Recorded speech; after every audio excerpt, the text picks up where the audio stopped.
Damned will sooner die again than lay a hand on me.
I will have order. Gather. Into the wind. As one with wind and cloud. Time to go.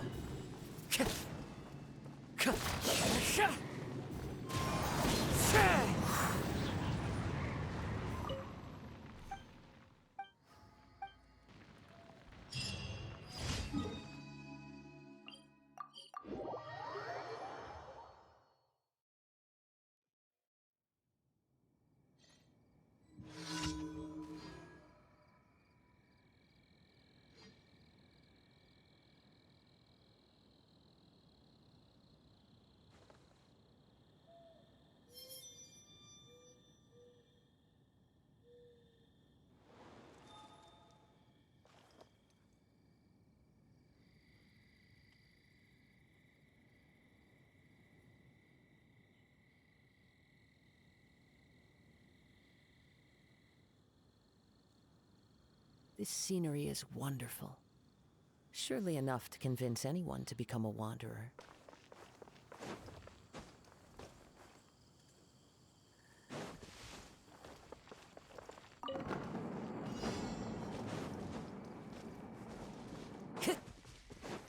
Let's light it up! Teamwork is dreamwork!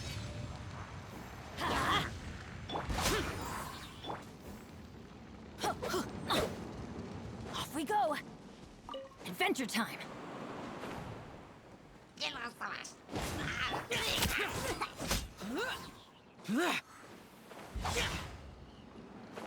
Forward!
This is order.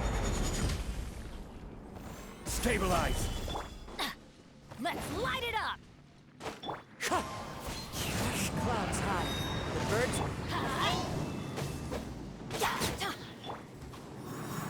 One with nature.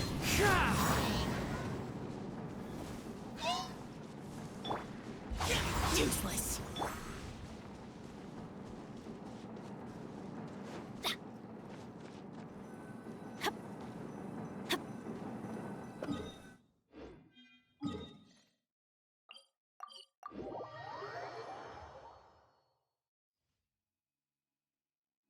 Adventure time! Wind strike.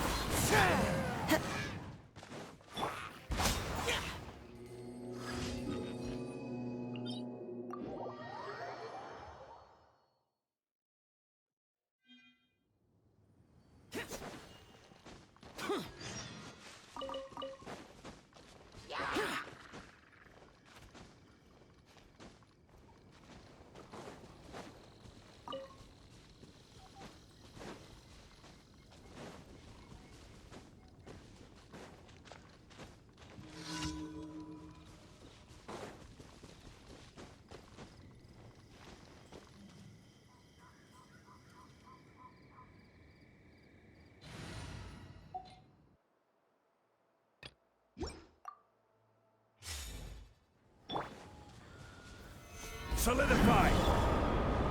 Things are about to get dicey. Busted!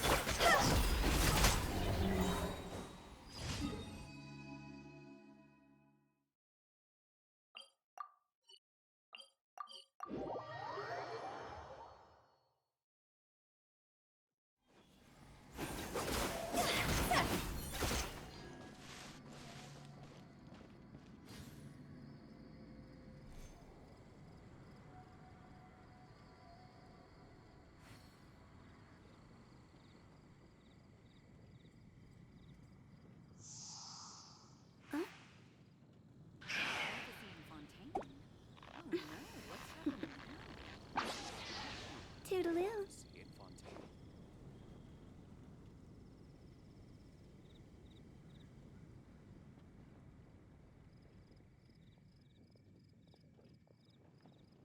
When the sun's out, bathe in sunlight.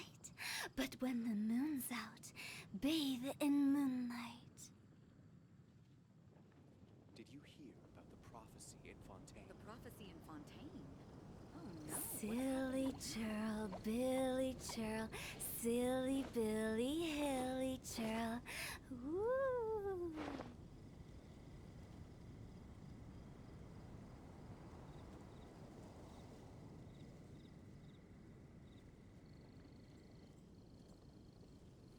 Did you hear about the prophecy in Fontaine?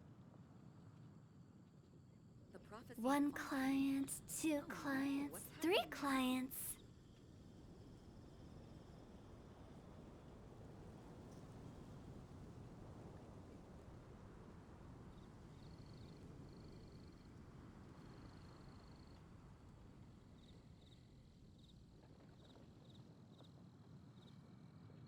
Silly churl, Billy churl, silly Billy, hilly churl.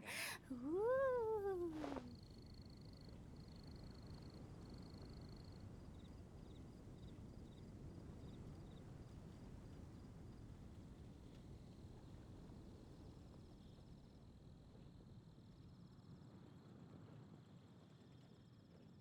Wanna come over for tea? The prophecy in Fontaine. Oh Did no, you hear what's about happened the now? prophecy in Fontaine?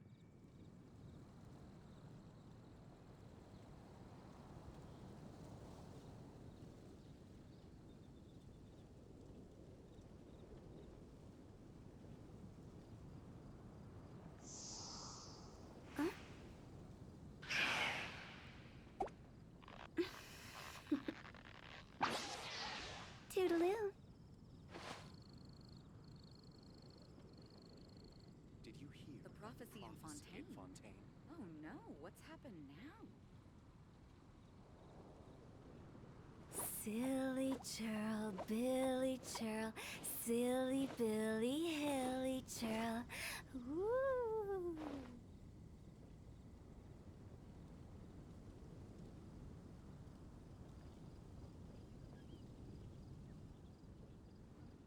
The prophecy in Fontaine. Phew. The neighboring nation of Leah has the most.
Ad Astra.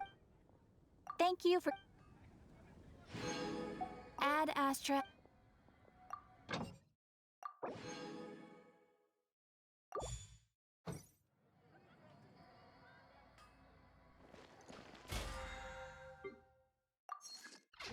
Mondstadt welcomes you.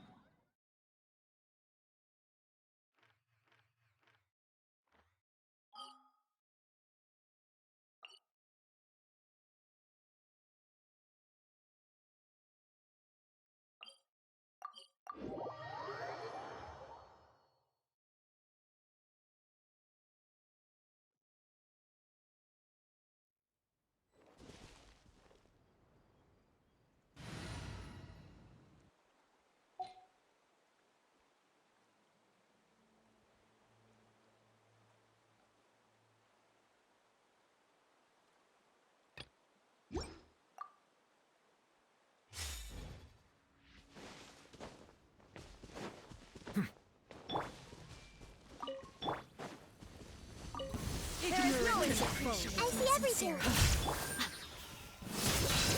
Silence!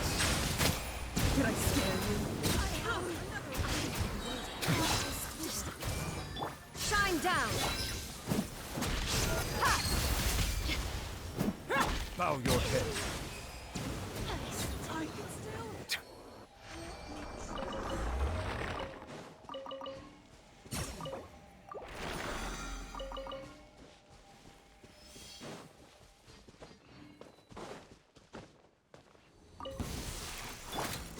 escape. Hey!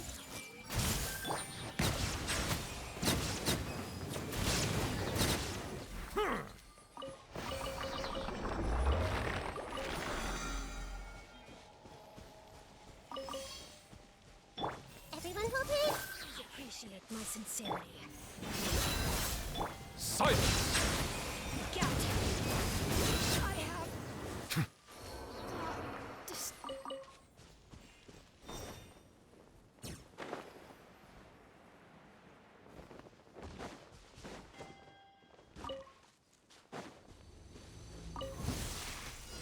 I see everything. Let's get it on! You're dead meat!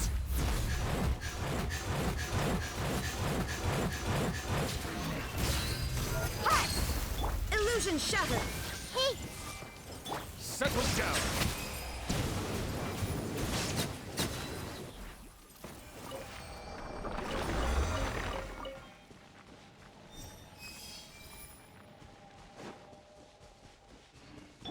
Everyone hold hands.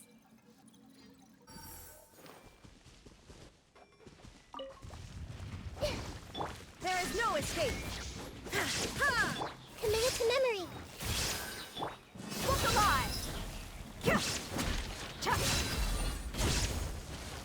Huh!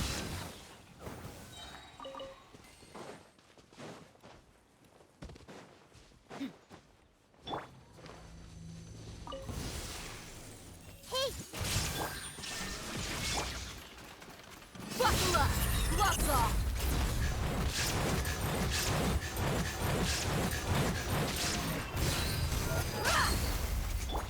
I see everything. Shine down! Silence!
Melusines are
escape.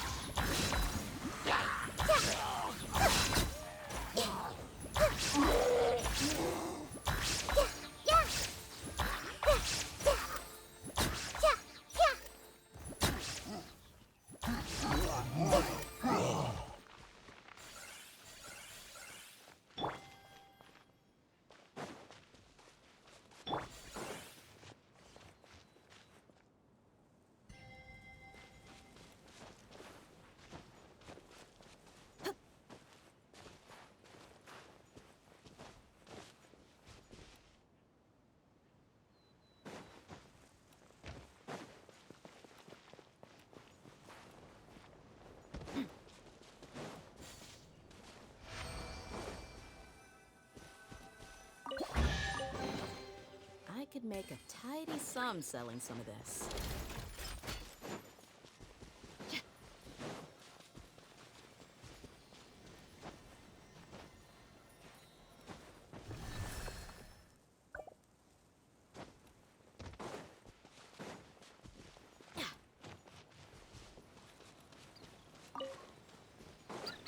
Let's get it on!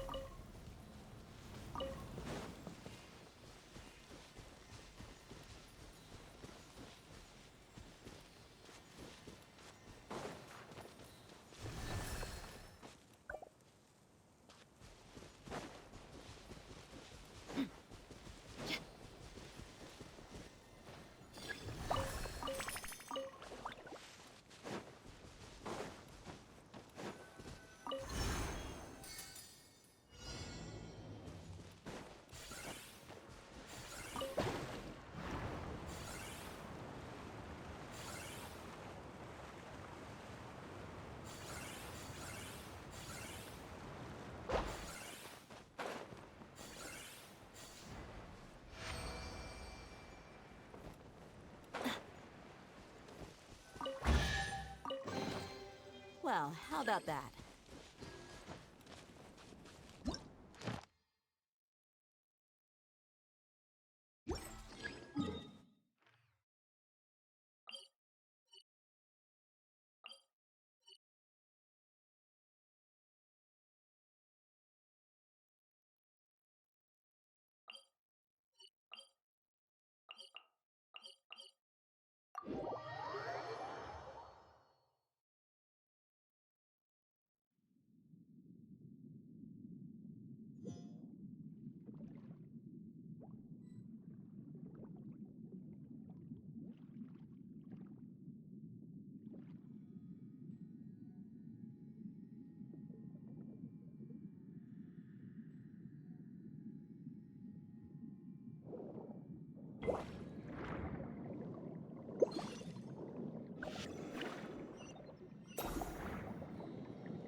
This realm is...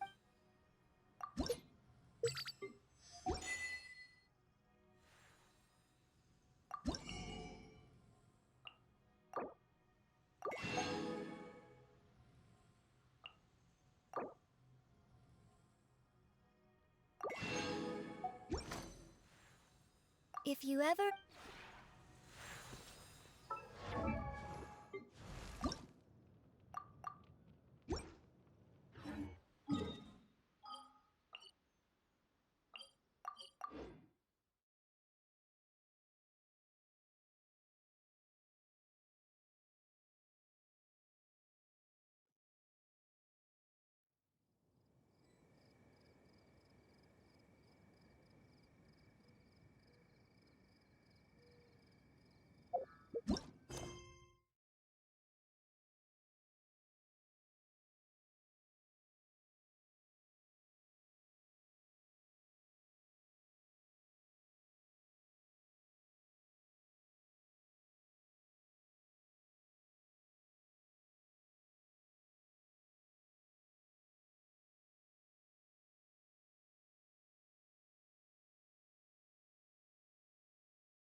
There'll be an extra fee for that. I'll think about it.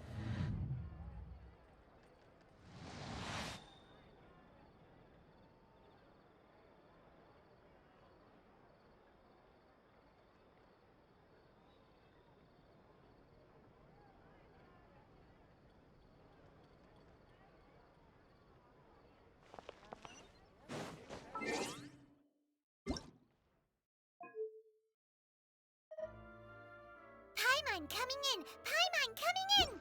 Is this level okay? Can you hear Paimon?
I need to get out more.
Well, if it isn't my dear partners. That voice! It's Navia!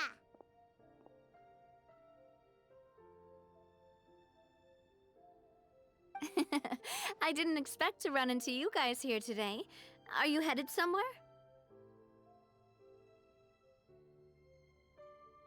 How about you, Navia? Are you still busy rebuilding Poisson? We've wrapped up most of the rebuilding, but there are still a few things left to take care of. Stocking up on materials, confirming construction timelines, discussing compensation terms with families affected by the disaster. Between all of that, I've been making a lot of trips between the court and Poisson.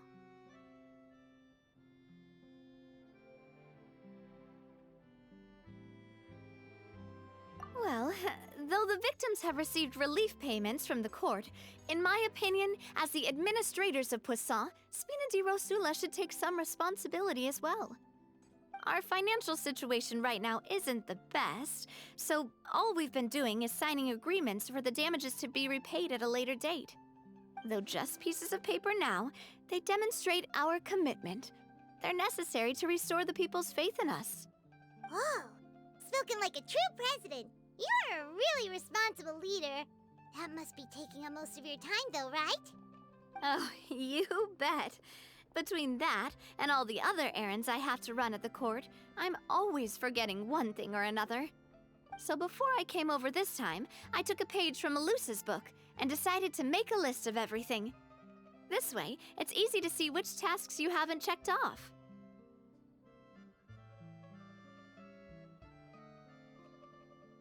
And then, since Maloose loved using shorthand, I decided to also follow his example and come up with some shorthand of my own.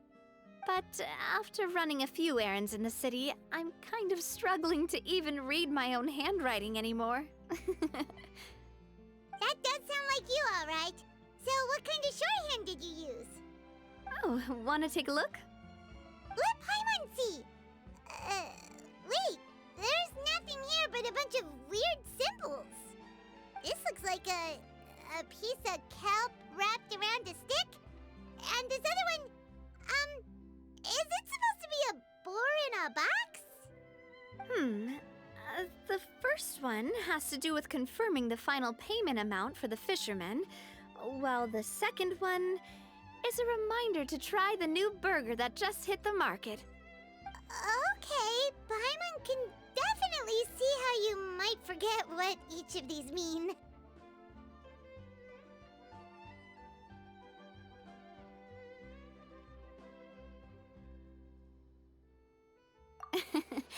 Thank you for your advice. These are the kinds of things you only really figure out once you've tried them out yourself. I thought that as long as I understood my shorthand when I came up with it, I'd be sure to remember the symbols when I looked at them later. Unfortunately, I've definitely proven myself wrong. Well, now you know for next time. Anyway, I should have already taken care of most of the things on the list. There are still a few symbols that I can't decipher, but I don't think they're anything too super important. Worst comes to worst, I'll just make another trip. So you're going to head back now? Yep, that's the plan.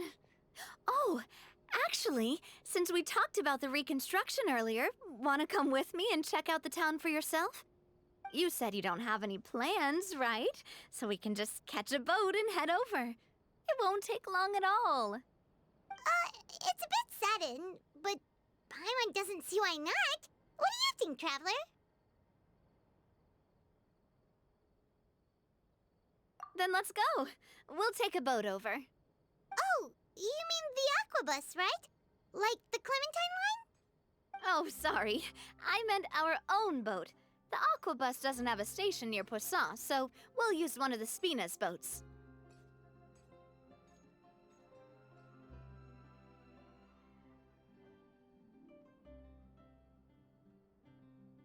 All right, follow me. I'll take you there.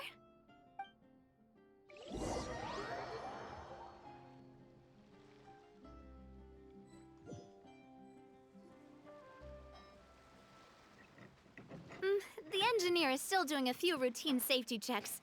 We can head out as soon as we get the green light. So, Paimon has always wanted to ask. The 3 Aquabus lines are all named after people in your family, right? Yeah, that's right.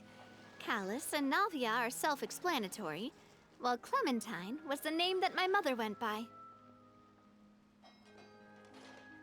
If you provided the Mora to build the lines, then why isn't there even a dedicated line to Poisson? Spina di Rosula built all the lines, yet you still have to take a special boat just to go home. Paimon doesn't get it. Well, what I heard is that most of our businesses don't actually use Poisson as a hub, so there was no real reason to build a line straight to Poisson.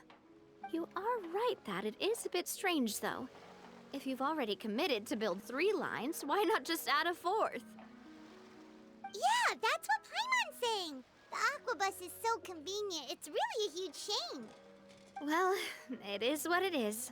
You know what my father was like.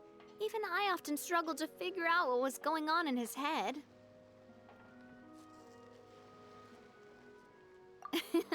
But that would only be the case if he cared about what others thought. My father was always really stubborn. Once he made up his mind, good luck getting him to change it. From what I've heard, the rights of all the other members of the Spina only went as far as giving him advice or suggestions, and no farther. That included my mother, too. Huh. Well, that explains why you weren't on the greatest of terms with him. Yeah. because I wouldn't just let him keep getting his way. He was just...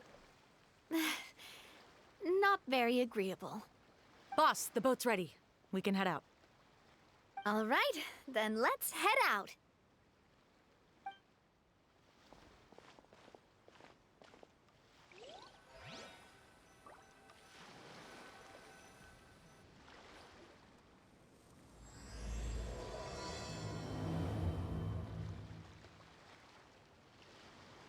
It'll be a while before we get to Poisson. Let's keep talking. Navia, what was your mother like as a person? Oh, Paimon, sorry. She totally forgot that you mentioned before that she passed away during childbirth, so you probably don't remember her at all. That's all right. I've heard many stories about her from the rest of the Spina. They've always said that they were sure we would have gotten along famously. While my papa was stiff like a board, my mother was supposedly super cheerful and funny. Their complementary personalities allowed them to make up for each other's flaws. My father would run the businesses and expand our reach, while my mother would keep the peace and make sure that everyone was happy. Their work made sure that the Spina could grow and thrive. Sounds like they were not just a well-matched couple, but fantastic business partners as well. Yeah, but those are just stories and anecdotes after all. It's hard for me to piece together a more complete or intimate picture of her. But sometimes I'd still look at the Clementine line and wonder, would the Spina and Poisson still be what they are today had my mother survived? Silver once said that a name is a kind of inscription, a way to etch a memory into the world. When given a name, a cold, inanimate object can gain a completely new meaning. So, I will always associate the line with her in my heart. Over the past few weeks, I've also begun to appreciate how water can take in and hold our most intense feelings and memories, as well as how one may reflect on their past by watching the sea. I've lost many beloved people and memories to the sea. Even though I cannot stop for them and must continue to keep moving, the fact won't change that they existed in my life and gave me the reason and motivation to move forward. Of course, I still haven't really gotten used to a life without them. But I tell myself that I need to keep looking towards the future. Everyone, even my parents, have already overcome so many obstacles. Besides, I'm the president of Spina di Rosula. I've got to keep my chin up.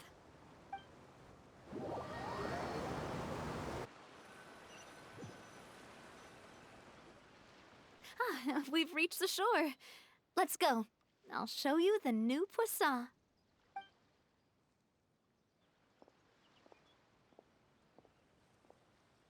Navia, do you think she's doing all right? Okay, Paimon supposes you're right. She's really been through a lot. It couldn't have been easy shouldering so much by herself.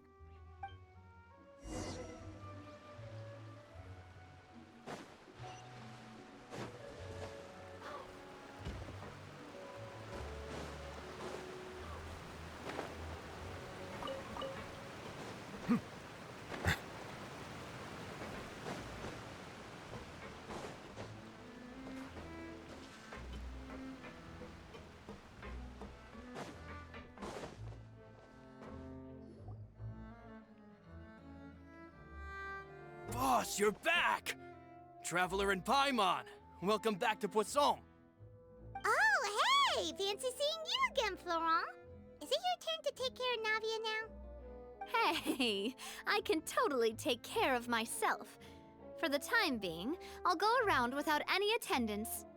We did hand over some of Malus's old responsibilities to Florent, though. It's been really nice to have him around to help out. Thank you for the compliment, boss. As you see, I've been working closely with the boss on rebuilding Poisson. Mr. Malus was an extremely capable and respected member of the Spina. I've got some really big shoes to fill. All right. There's no need to be so formal. Everyone's practically old friends by now.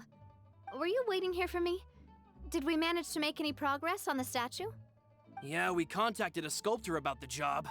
But they can't get started on sourcing a correctly sized block without knowing the design that we want to use first. You're commissioning a statue? So basically, we've been meaning to commission a statue of my parents in commemoration of everything they've done for the Spina and the town of Poisson. But since my father was known as Callus the Unfaithful for the longest time, it would have been too controversial to commission a statue of him. But now that his name has been cleared, and the town is also being rebuilt, I thought this would be the perfect chance to actually realize this dream. The funds to build the statue were freely donated by the people of Poisson to show their appreciation for Miss Clementine and Mr. Callus and everything they did.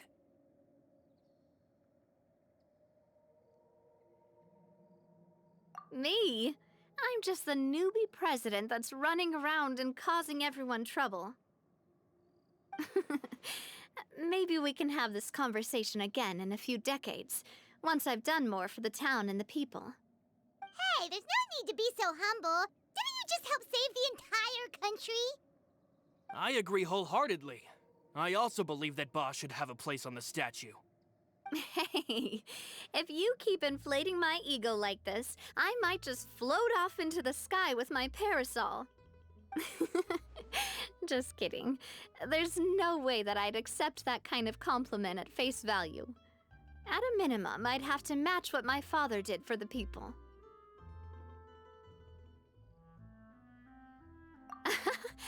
Thanks for the vote of confidence. I just don't think I'm ready yet.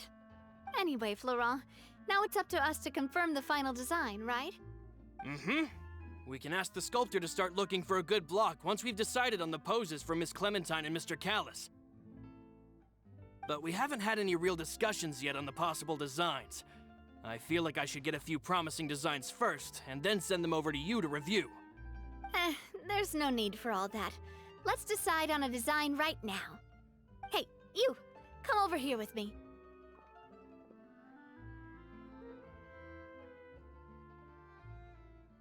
Modeling a few poses, of course.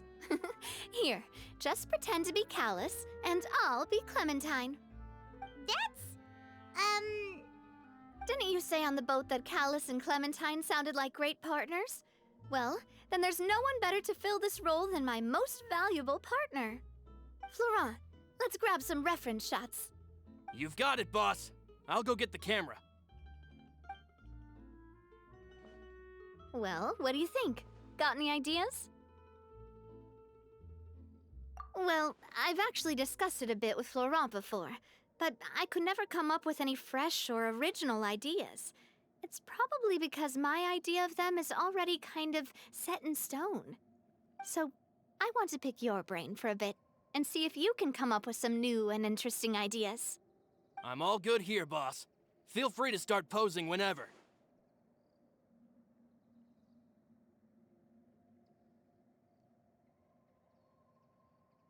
A happy pose? You mean something like we were laughing together at a funny joke?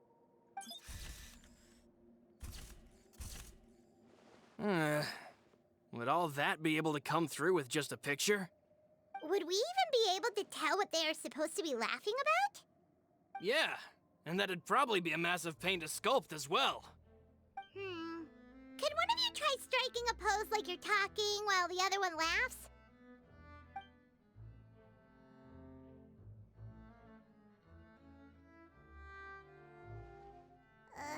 That actually sounds pretty hard to pull off. Forget it, let's try something else. Imposing, huh? Oh, I've got it. Let's try this. This pose! It makes me recall Spina di Rosula's glorious golden age. But isn't Clementine's pose a bit too bold and heroic? Was she really that kind of person? If we were to stick with this pose, maybe people would wonder if she was actually the real boss behind the scenes. Well, tabloids did indeed speculate as much back in the day, but the Spina pulled a few strings and made both the report and the journalist disappear. Oh, Paimon was just kidding! Please don't make Paimon disappear. What Florent meant was that we asked the journalist to choose a new alias. You're right, though, that this may not accurately represent the image of her in our hearts. Let's try to come up with something else. Ah, by that, do you mean as if we were standing on a boat and looking out at the sea? Sure, let's give that a try. Whoa, you really remind Paimon of a captain and their first mate. Look over there, my dear Clementine. As you can see, every tree on that island is dripping with mora fruit. But there's something off with the composition. This pose makes Mr. Callus look too tall next to the lady. Oh, I see what you mean. Then let's swap. Well, Paimon is a fan. A statue like this would look fantastic on a boat. Wait, but we can't do that.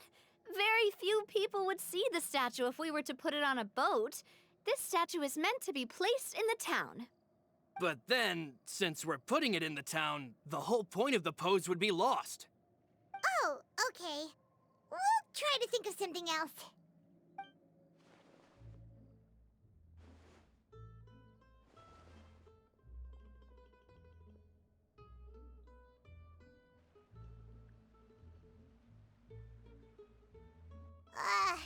We tried a bunch of different ideas, but none of them felt right.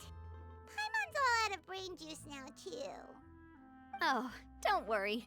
We still got a lot of reference shots out of the session, and each of them can be considered to be a souvenir in their own right. Let's just keep the ideas we tried as backups.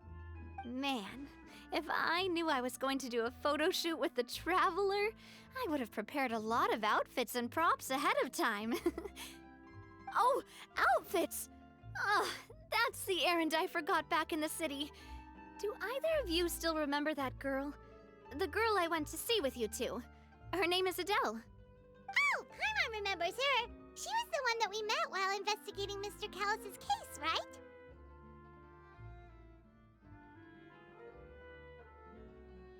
Yes, that's exactly who I'm talking about. So, after the case, she was finally willing to talk to me, and she told me that she wanted to join the Spina too. I said that it's fine, but young children are not allowed to join the Spina. She will just have to wait a few years, and then we'll welcome her with open arms. Since she's still a child, though, she thought I was just trying to let her down gently. But how could I get her to believe that I meant what I said? In the end, I came up with an idea. I'd have a Spina uniform made and give it to her as a gift. But I got so busy and distracted in the city that I forgot to pick the uniform up. So I did forget something important after all. Don't worry, boss. I can send someone to pick it up right away. On the matter of the statue, we should still come up with a few more ideas for the design. I'll have to trouble you to source some for me. We could have just done that from the start. Yeah, you're right. They'll have some value as souvenirs at least.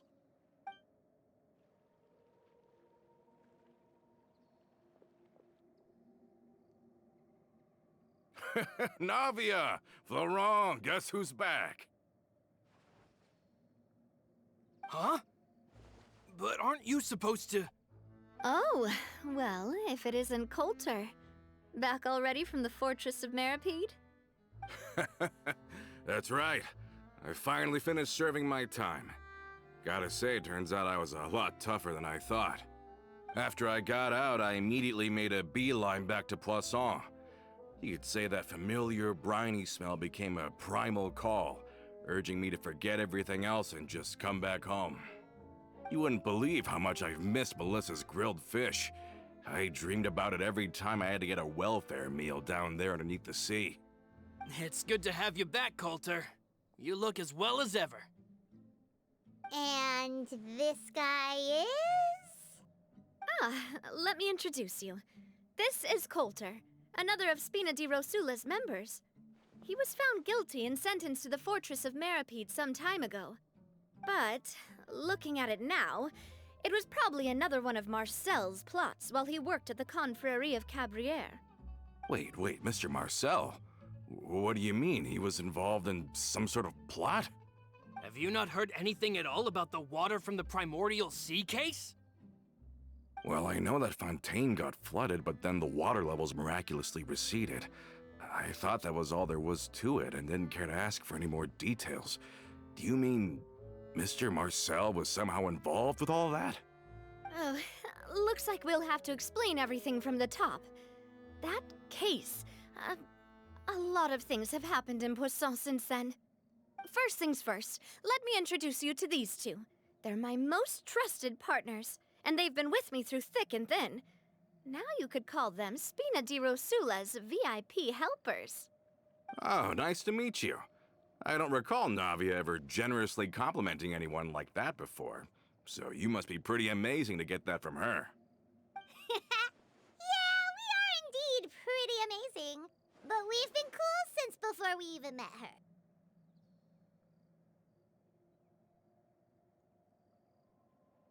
Humble again as always, I see. Even when I was totally sincere with my praise. Nice, nice. Spina di Rosula always seems to attract great people. Oh, that reminds me. Where are Malus and Silver? Aren't they always by your side? About that. Coulter, a lot of things happened while you were gone. As you can see, even Poisson isn't quite the same as how it was before you left. They lost their lives, keeping me safe during the flood. What did you say? This isn't some kind of morbid welcome home prank, right? You're just scaring me on purpose because I don't know anything about what's happened. I'm sorry, but it's the truth. They weren't the only people we lost either. Many others, including Melissa, also lost their lives in the disaster. Malus and Melissa, dead. They're just gone? Malus, I was planning to give him a surprise gift once I ran into him again in town. I can't believe it. Hey, keep it together. Malus and Coulter were friends for many years, and even served on many missions together during the early days of the Spina. I can understand how he feels. Let's sit down somewhere, so I can tell you everything that has happened while you were gone. Fair warning, there was a lot. Okay.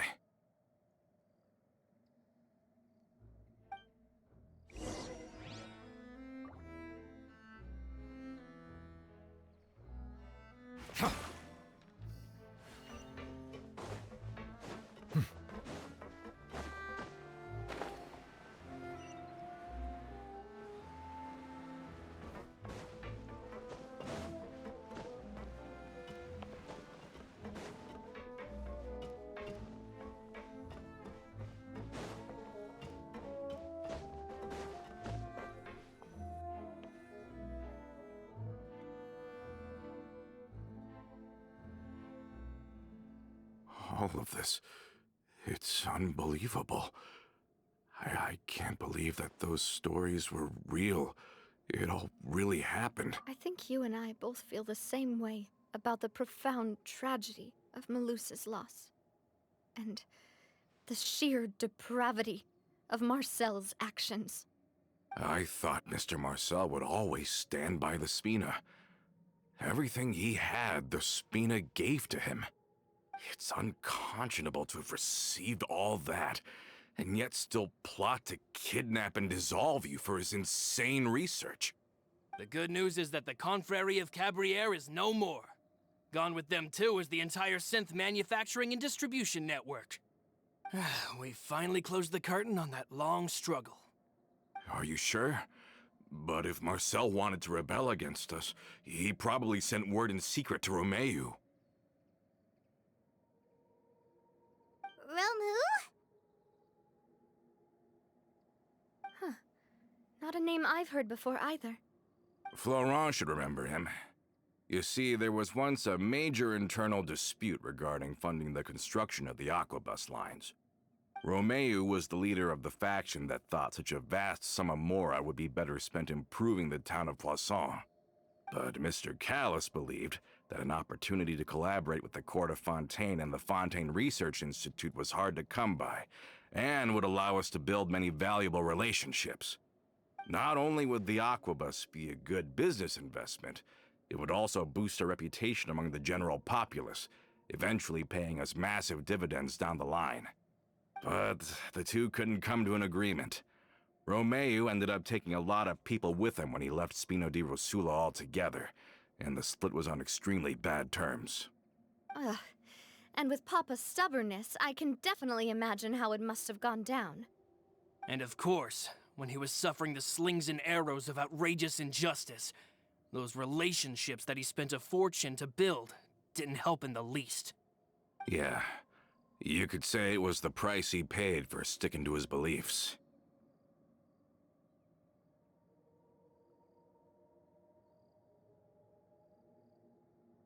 Oh, that's a good point. If Callus was really as stubborn as you say, then wouldn't he have argued with the rank and file all the time? Oh yeah, it eventually became a thing that just happened on every day that ended with Y. But Navia, boss, you might not know this, but he wasn't always like that. He used to be a lot better with taking counsel.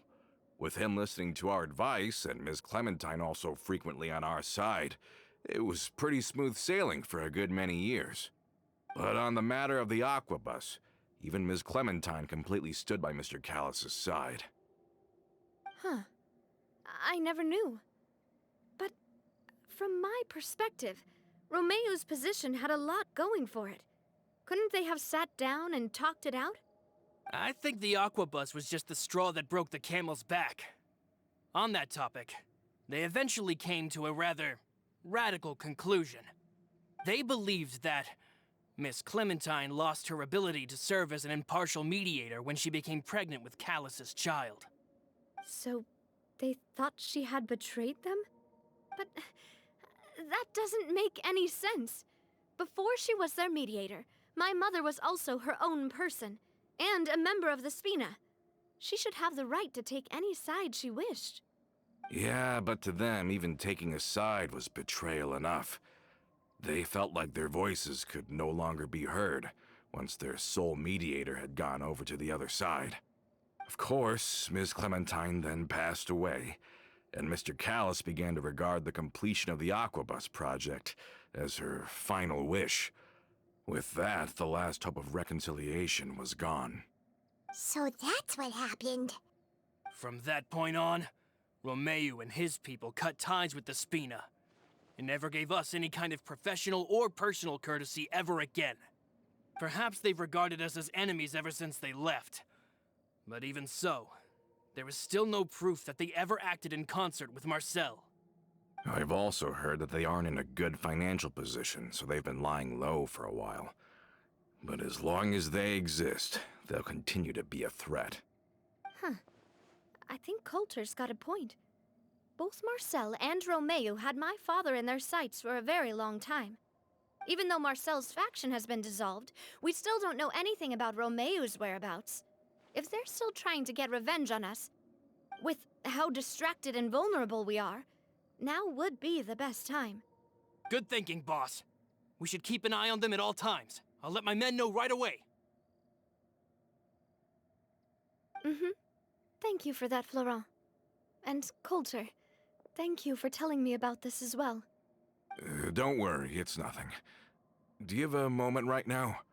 How about we go out for a walk? I've heard so many incredulous things today. I'm finding it a bit hard to calm down even now. I mean, to think that I'll just never see them again.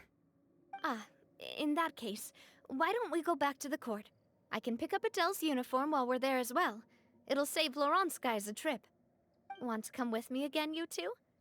You don't mind, do you, Coulter? Of course. That's fine by me. Then let's go! Paimon feels like a lot's hinging on this visit.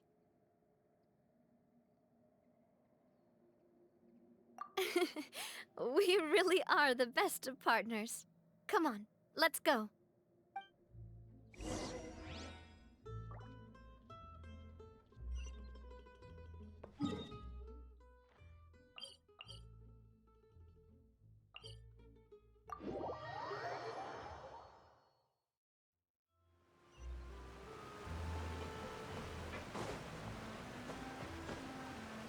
Are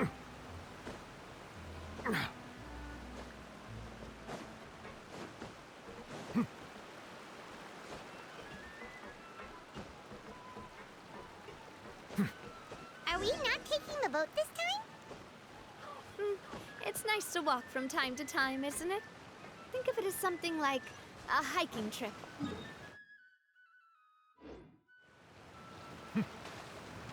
Once we're there, we can stay a few days before we return.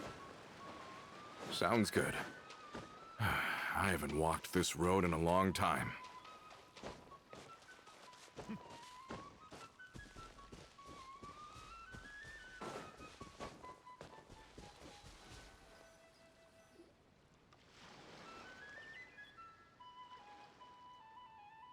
Well, we've walked far enough for now.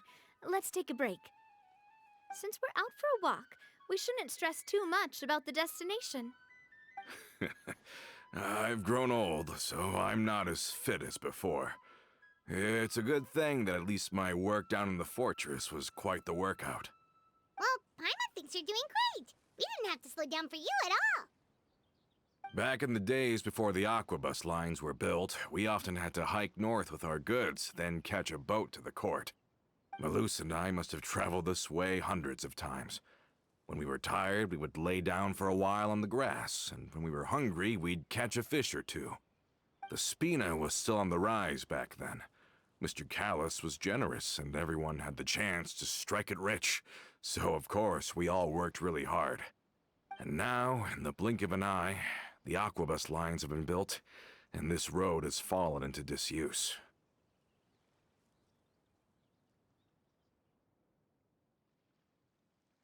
Oh, I know. I was just being a little nostalgic. Then let's stay here a bit longer. Anyone want snacks? Oh, is this another chance to try some of Navia's macarons? Paimon's been dreaming of them. Yep, I figured you wouldn't say no to a few more. Oh, wait. Let me check if I have all the ingredients. Malus and Silver used to take care of tasks like this. Okay, the stove's looking good. And as for the ingredients, seems like we're all out of flour and sugar, the two most important ingredients of all. Oh, would you? Oh, but it would be too much to ask you to go on a trip just for those. We should contribute to making the macaron too. Don't worry, we cook out in the wild all the time, so he should have some stuff on hand. Oh, that's great. Then I'll leave the ingredient gathering to you. As long as we have some sweet flours and wheat, I can start the baking. Then I'll go look for some boxes nearby for a makeshift table and chairs. Great. Then I'll prep the stove. Let's get to work, everyone.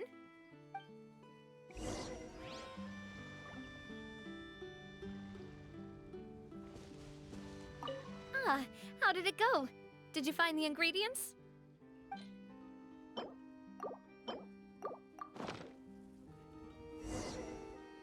You've all done your part. Just leave the rest to me. Whoa, these macarons look and taste magnificent! Boss's baking skills have always been famous. Everyone in the Spina knows how exceptionally talented she is. Oh, it's just a hobby. There's no need to praise me for it like that. Have you two seriously never considered joining us? You're so close to the boss, and she Was it that obvious? I just thought you would be a great fit, that's all. You just happened to walk in on our little reunion. It's actually been quite a while since we last spent time together. Adventurers never stay in one place for long. The name of Spina di Rosula would just tie them down. Besides, after everything we've been through together, I'm sure our hearts would remain intertwined even if we found ourselves on opposite sides of the world. Even if Paimon was far beyond the horizon, she'd still remember the delicious taste of Navia's macaron. I understand now. Then I am very lucky indeed to have been graced with the chance to meet the two of you. I will endeavor to make the most of this short yet fortuitous encounter, and enjoy every moment we spend together. We've got no wine with us, but let's still toast with water, in celebration of this moment.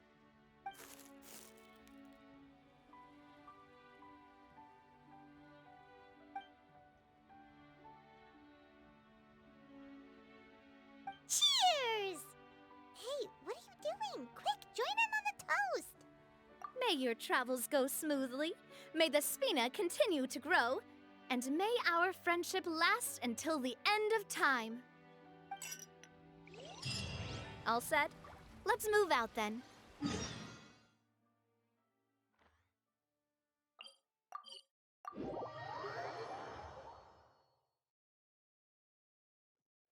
I asked some old acquaintances in town to make Adele's uniform, so we should be able to pick it up right away.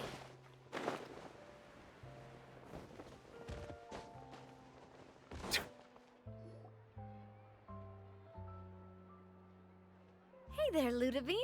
How's business lately? The Demoiselle of Spina de Rosula. I must say, your generous patronage is the one thing keeping me from going bankrupt. Nonsense. We all know what a talented businesswoman you are. No, and don't forget, she's the boss now.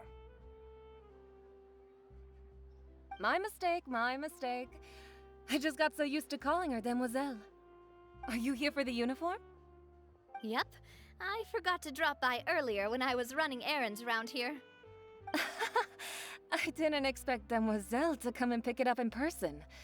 It's just a uniform after all. Any of your folks could have come instead. Navia's always liked to take even small things seriously. Hey, that's not the only reason I'm here. We mostly just needed a walk to clear our heads. There are few things more uplifting than taking the first step on a new journey. Boss has got a point. Going on a trip with friends is always better than staying cooped up at home. Very well. Please, wait here while I retrieve the uniform for you. Can someone remind Paimon again why Adele wants to join the Spina? She hasn't given me any concrete reasons. All she says is that she really looks up to me. After we cleared her father's name, she became a lot more cheerful and outgoing. It's probably because she now knows for sure that her father was never a bad person. She said she used to be terrified of Papa, so as a result, she found all the rest of the Spina super scary as well. But the Spina is very different now. She mustered up the courage to talk to me, and felt like I could really understand her.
Yeah, you could say that.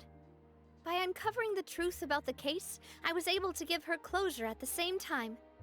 She said that she wanted to become someone like me. Someone who could lend a hand to others, instead of standing still and waiting for others to help her. From the sound of it, she'll be a wonderful addition to the Spina. I think so too. But for now, let's focus on giving her a great atmosphere to grow and thrive. She can commit to us once she's older, and can really make that decision for herself.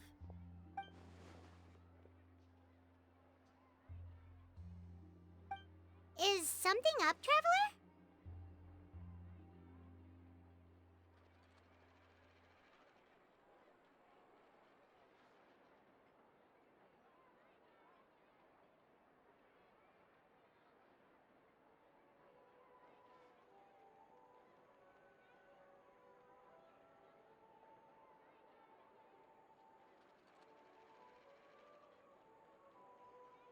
Huh?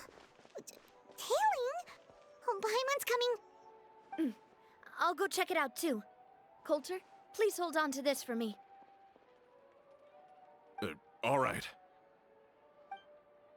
Paimon saw them too! They headed up!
right there!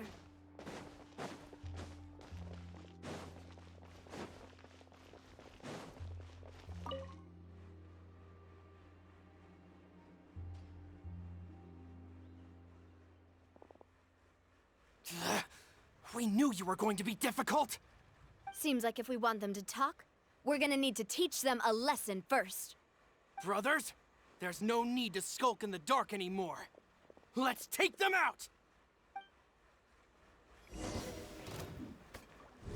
Haha! Hang up! Illusion shattered! Huh. Hyah! You're dead meat!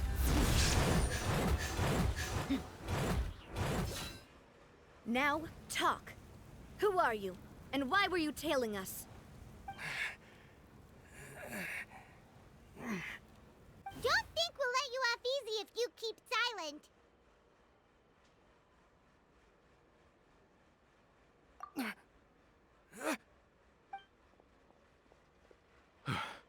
How did it go, boss? Are any of you hurt? If you thought they stood any chance against us, you were sorely mistaken. Anyway, stop playing tough and start talking. There won't be any room for negotiation once the Maison Gardiennage gets involved. We're looking to get vengeance on Spina di Rosula. We were discovered and can't beat you in a fight. We admit it. We lost. Get revenge? Wait, you're not Romeu's followers, are you? You actually know that name? But if you do, then surely you should understand why we hate you so much! Indeed. You haven't got the faintest hope of winning right now. We were out drinking when we saw Navia. We got so angry we decided to follow you guys and look for an opportunity to really mess up your day. Too bad you guys messed up ours first.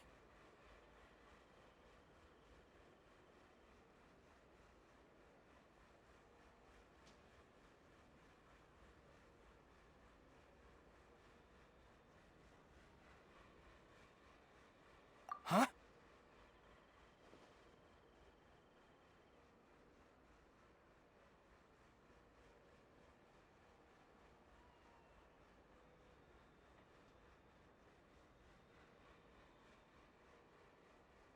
You're pretty sharp. But so what? We didn't do anything. And now it should be pretty obvious that we can't do anything to you anyway. Seeing you like that just really ticked us off. And we let the drink go to our heads. Listen, Callus is long dead. No matter what happened in the past, I want to be able to start things anew. I am the current president of Spina di Rosula. If your boss wants to talk with me, I'd be happy to meet with him. I won't press charges for your attack. That should also help demonstrate my sincerity. I understand. Thank you. I'll let our boss know. But if you so much as think about pulling something like this again, I won't be so lenient next time. Understood? All right. We get it. Come on, let's go. Are you sure it's okay to just let them go like that, Navia? I don't want to inherit my father's grudges, too. Moreover, when it comes to the Aquabus, I don't think what my father did was entirely correct either. If the other side is willing to talk, I'm happy to open the door for a reconciliation. Opportunities for new beginnings are all around us. I support Boss's decision as well. The concept of an eye for an eye is a primitive practice that has no place in today's Spina di Rosula. Yes. Plus, we already know that they're strapped for cash. If their financial situation is that dire, they don't have what it takes to challenge us. So this may be the best time to talk. I still think we should keep an eye out for Romeu's folks, though. If he decides to ignore the warning I gave his men, then we could still have a fight on our hands. Yeah, those guys definitely didn't look like big fans of yours. I'd rather things not go that far, since Though we haven't talked to each other for years. Once upon a time, we were all a part of the Spina di Rosula family. Yep, that's how I feel as well. Anyway, now that we've sent them packing, we don't have to worry about those guys anymore. It's getting late already. So why don't we stay the night in the Fleuve Cendre? We can head back to Poisson tomorrow.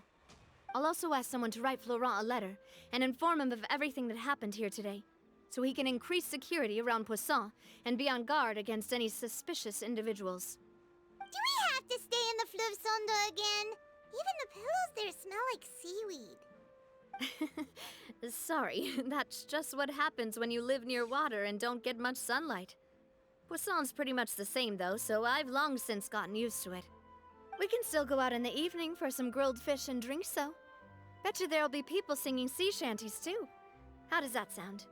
Huh. That does sound pretty cool. Okay, Paimon's on board now. Let's go! Paimon wants to sing too!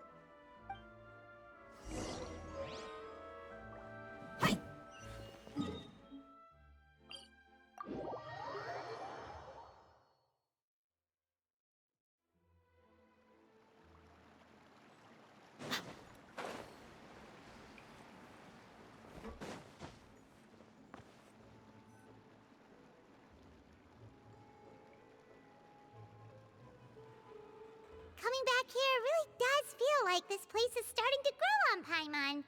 If you think about it, it would be kind of weird if the Spina's base at the court was some super luxurious building like the Palais Mermonia. Totally. Right on the money, Paimon. Although, of course, with the continued growth of the Spina, Papa wanted Poisson to eventually grow into a metropolis, not unlike the court. He was a very ambitious man, who rarely looked behind or beneath him. For better or worse, that always made him stand out from the crowd. And that's also why people hated him just as much as they loved him. All right. Why don't you go wait for me at the restaurant? I'll go do some prep and I'll get someone to tidy up your room while I'm at it. You can use the same room as last time. You still remember the room number, yeah? Yep. Kinda hard to forget when there are only so many rooms here after all. Oh, did I just hear someone taking a dig at Fleuve Cendre? I'll tell my guys to stuff your pillows full of actual seaweed right now. Oh, Paimon, sorry! Please have mercy, Navia. If you do that, then Paimon really won't be able to sleep at all.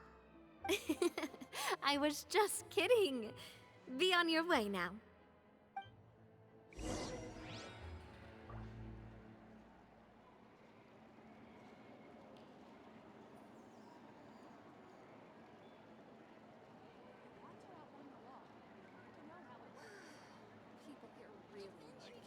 Finally on the right path. Imagining things? Or is all this standing making me dizzy? People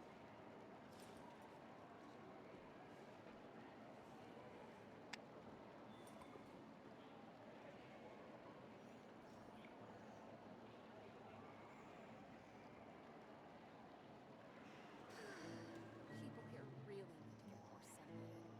Adventuring underground is way more fun than I thought.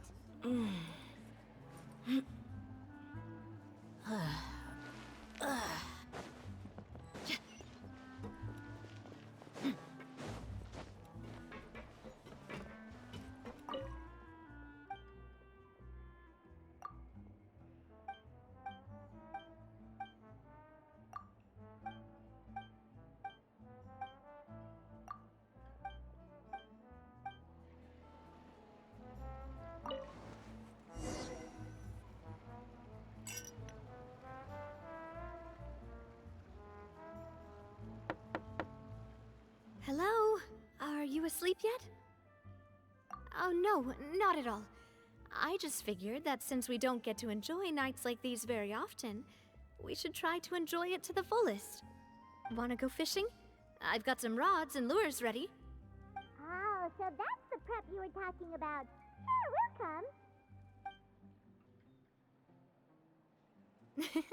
Hopefully I didn't wake you or anything.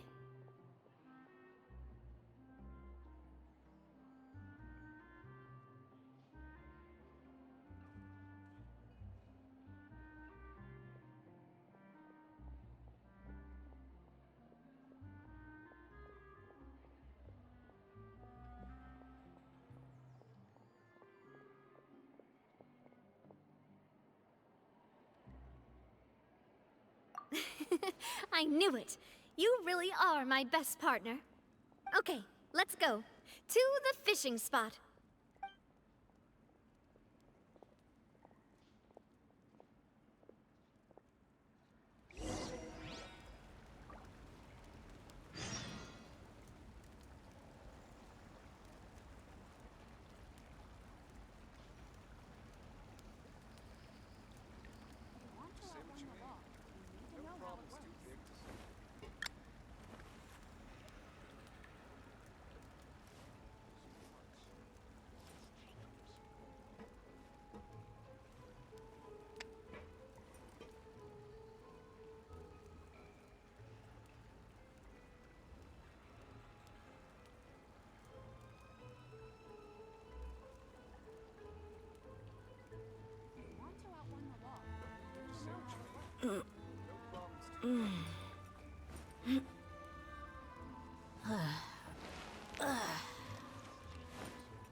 The desert's a tough adversary, but at least it doesn't hide anything. What you see is what you get, and whether you take on the challenge is entirely up to you.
We mercs have one simple rule. Whoever pays the most is your new boss.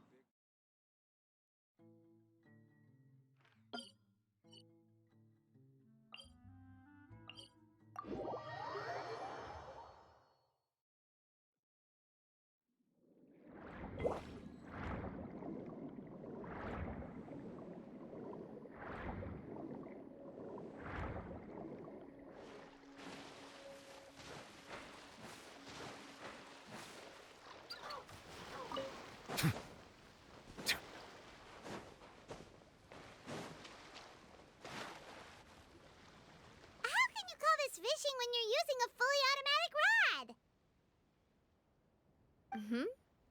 What's the problem?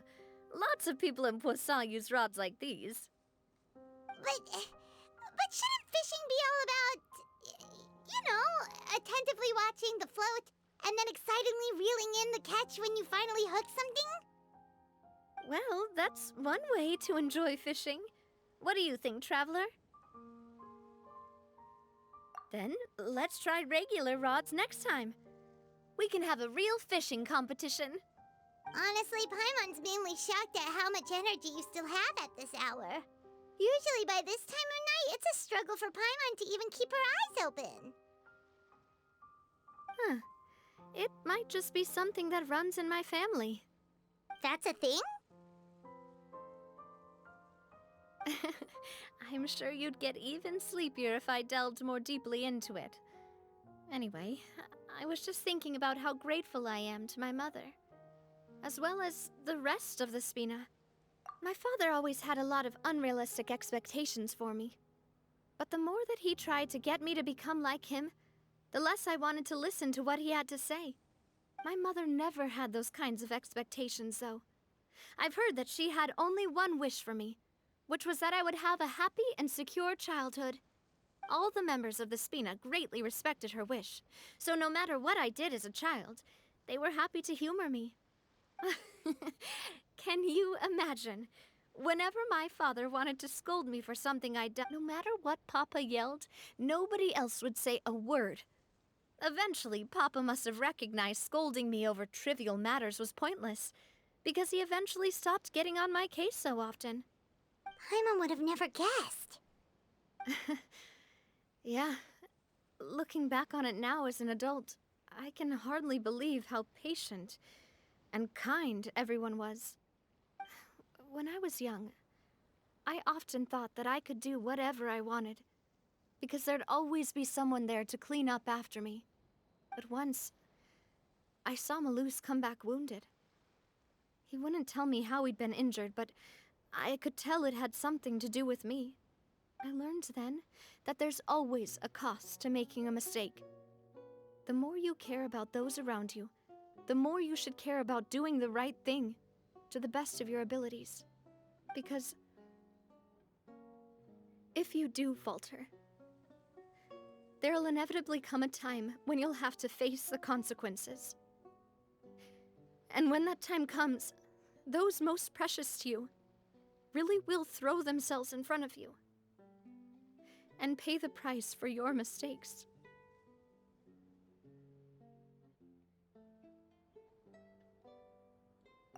Sorry. I shouldn't have brought that up.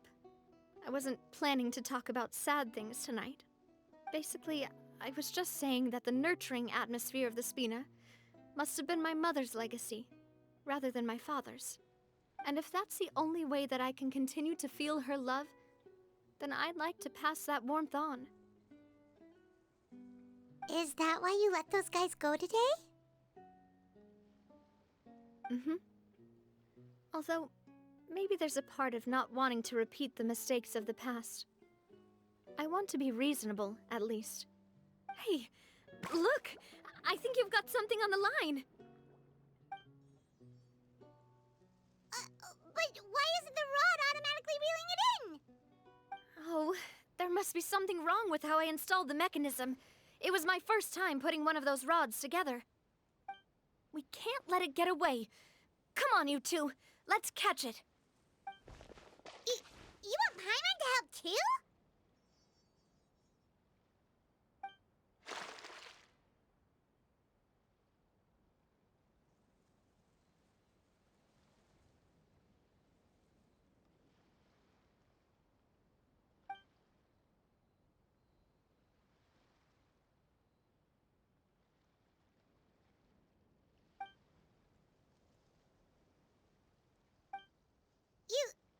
You didn't attach a hook to your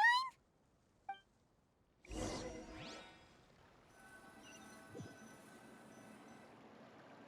Stop wasting time!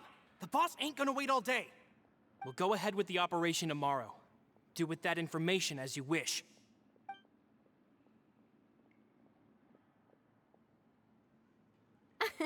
Well, your rod was missing a part too, so I guess that makes it fair. Well, if we're just talking about the number of missing parts, sure. Oh, never mind. Paimon really can't keep her eyes open anymore. All right, go to bed. I had a great time today.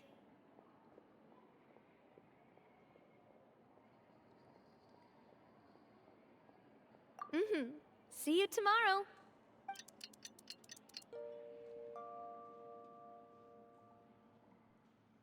So how was last night?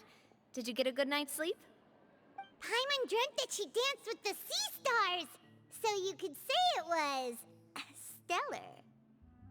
Get it? Huh.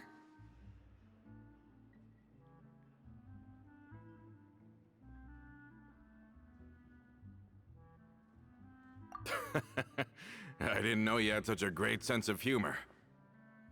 See? This guy gets it! Anyway, let's head out. I'll arrange for a boat to take us back to Poisson. I'm sure Adele will be happy to see you two again. Paimon hopes she'll really appreciate your gift. I hope so too.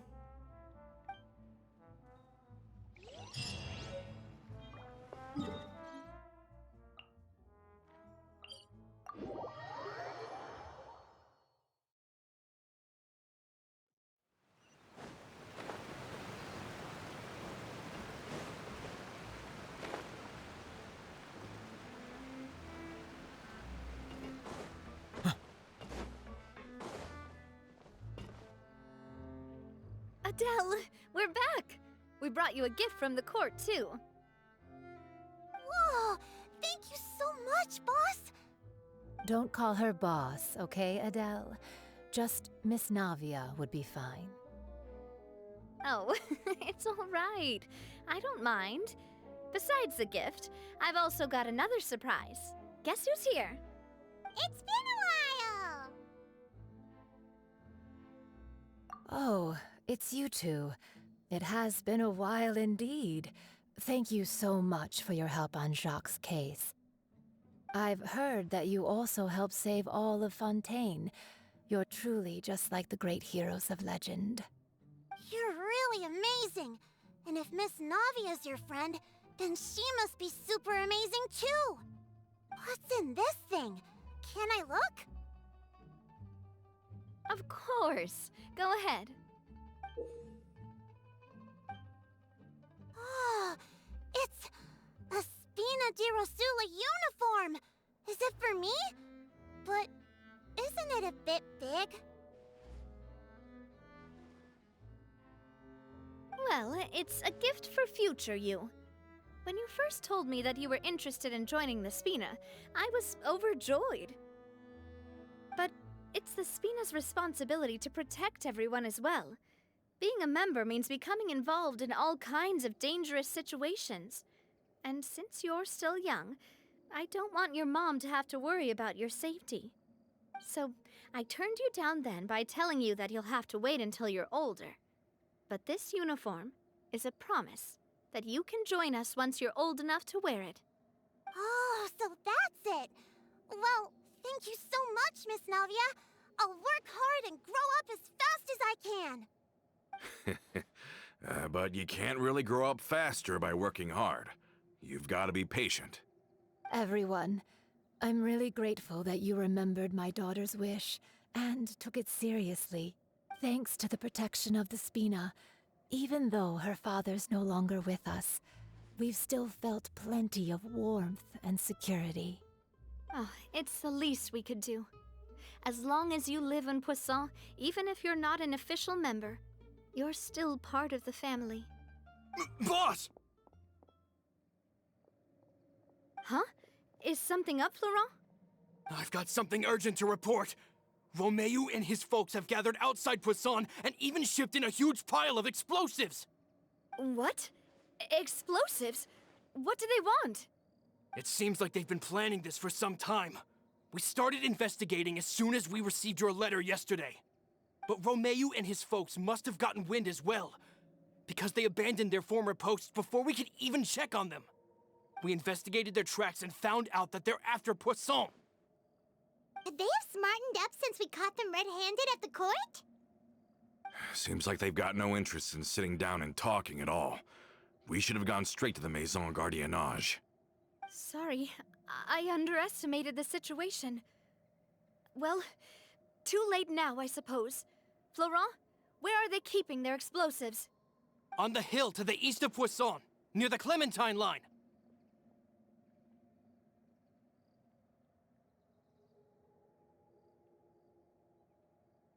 They want to blow up the Clementine line?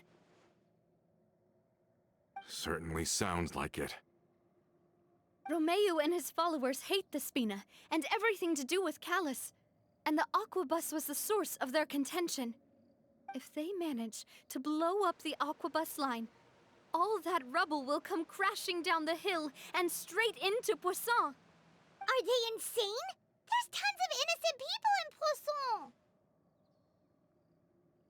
Yeah. If they've been planning this for ages, they're definitely not going to let this opportunity slip by.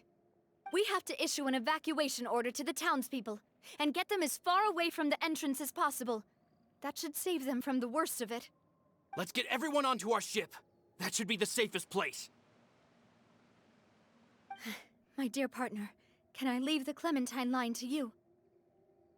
If the explosives do go off, not only would the people of Poisson be in danger, any aquabuses using the line would plummet to the ground. Let's stop their insanity first, then settle the score with them.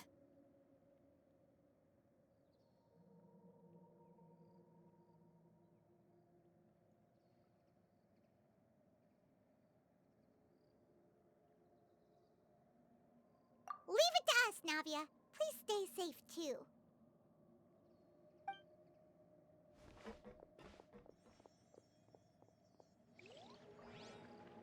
Let's go, you two. We've got to act fast.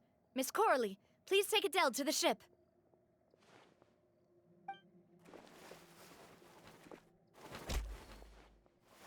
Watch out, boss!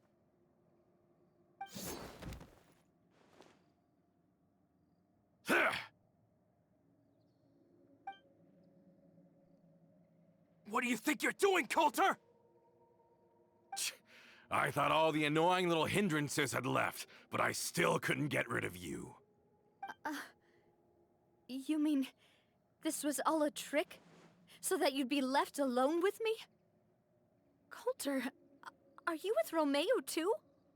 Oh. I get it now. You knew about their plans all along. You only told us they were doing badly so that we'd drop our guard. Not quite. Though I share their positions on some issues, I've never cared for his more radical ideas. And that's because, out of the entire Spina di Rosula, I only hate you. Only you, Navia. You better stick close to me. Romeo promised me that he would leave Poisson alone if I could just take you out. But it was like you were glued at the hip to that pesky traveler. You never gave me a chance to make my move. Romeo has lost his patience. I didn't have to be here today, you know. But I swore that I'd kill you, even if it meant being buried with you in the rubble. Why? Only someone as clueless about the past as you would ask such a foolish question. You never saw the heyday of Spina di Rosula, nor did you ever live through the golden age of Poisson. But I saw it all with my own eyes, and then I had to watch it all die, little by little. And it was all because of you, Navia. Clementine died because of you. Callus died because of you. Malus and Silver died because of you. And so many more dead.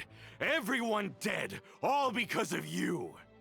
So the shock and grief you showed us before, that was in Act 2? Now you're catching on. I heard Malus was dead the moment I got out.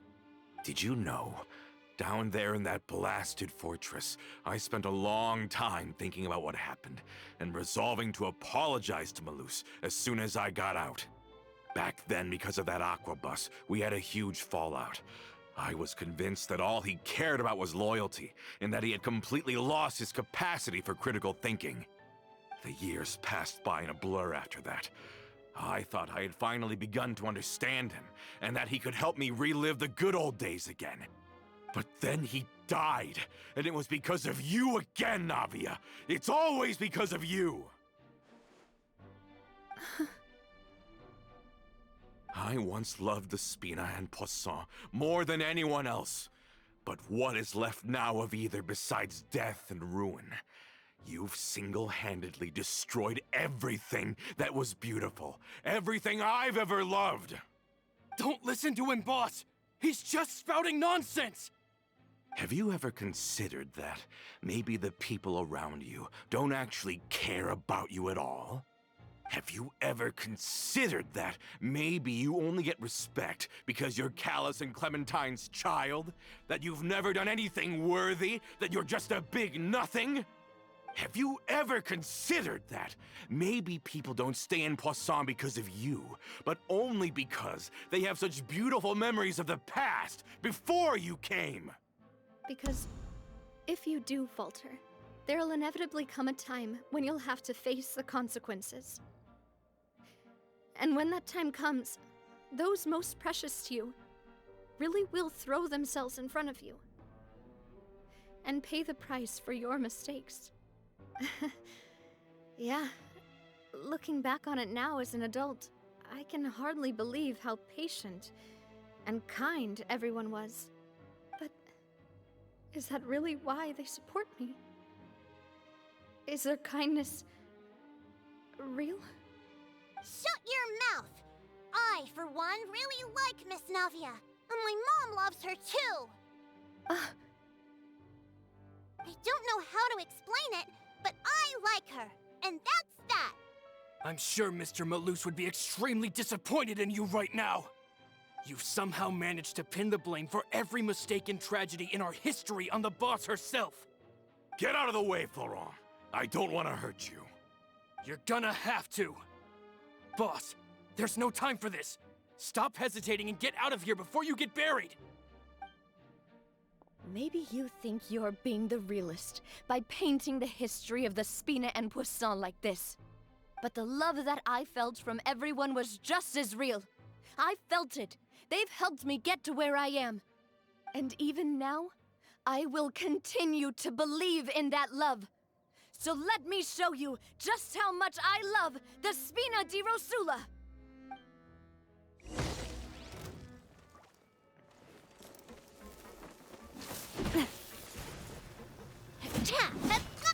Hey there! Hey there!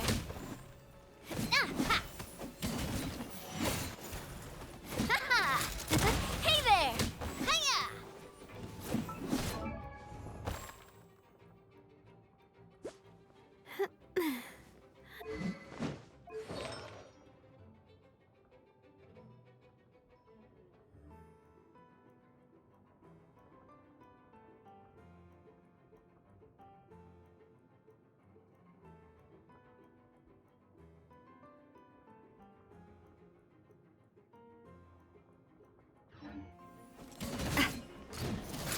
Hey there!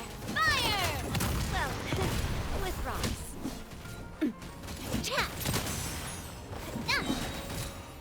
Hiya! Ha! Ha-ha!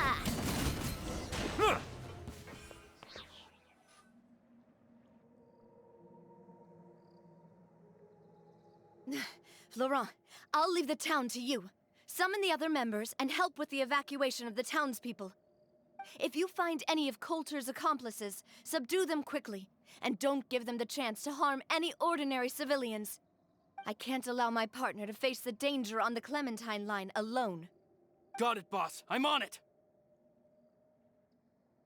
Are you okay, Navia?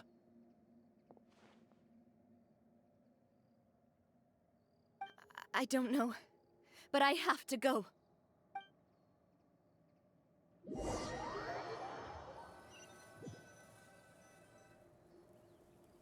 Let's hurry up there. We have to protect the Clementine line. If they're gonna blow up the waterway, they must have planted the explosives next to the support pillars.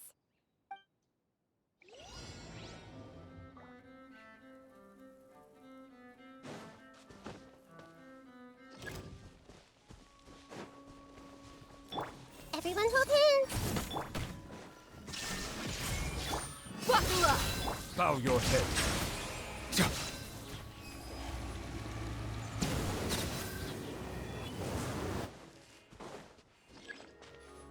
I see everything. There is no escape! They certainly brought a lot of muscle. They're really slowing us down. But if we're meeting resistance, we must be heading in the right direction. Hey!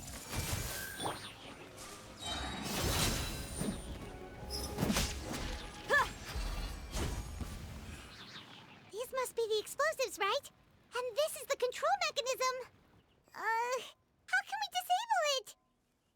Oh, Paimon's too scared to touch any of this stuff. Huh?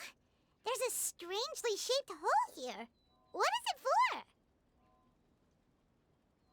Oh, that certainly sounds possible. Maybe one of the people we just beat up has the key. Okay, you take this side, Paimon will take the other. Let's see what we can find.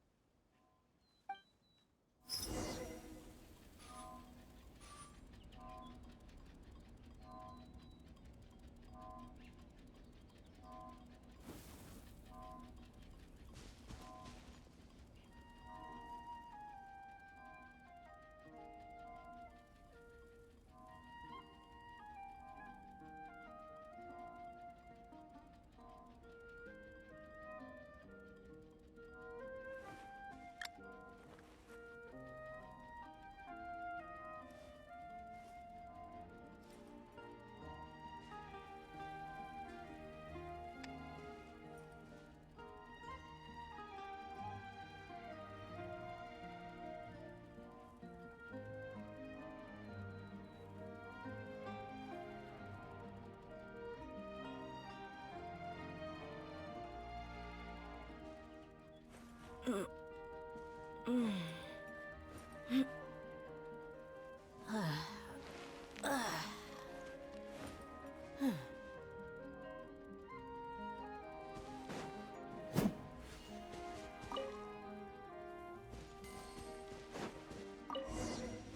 you found it!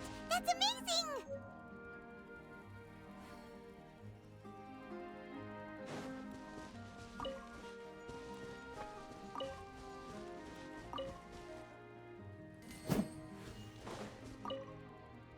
Let's turn off the device, right?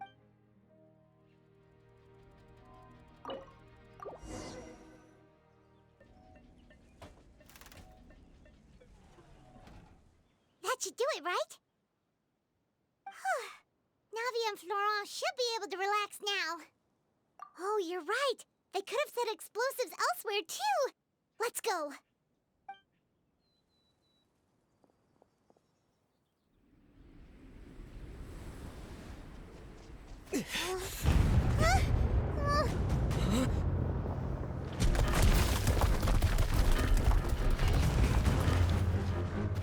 They're gonna bury Poisson!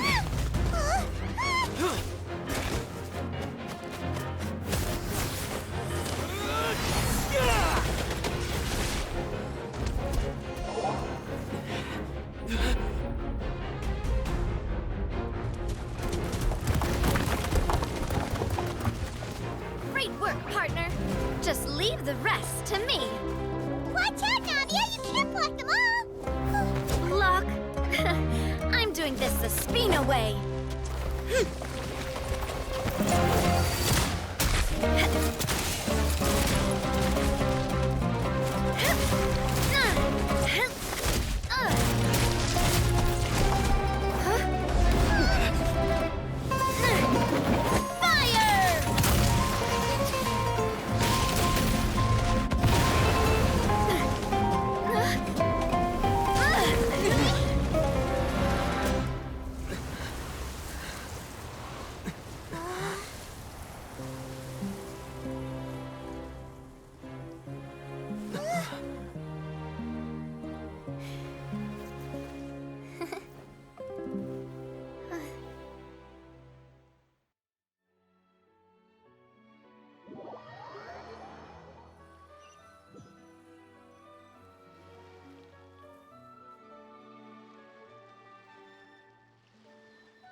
I heard from Thierry that even they're your enemies now.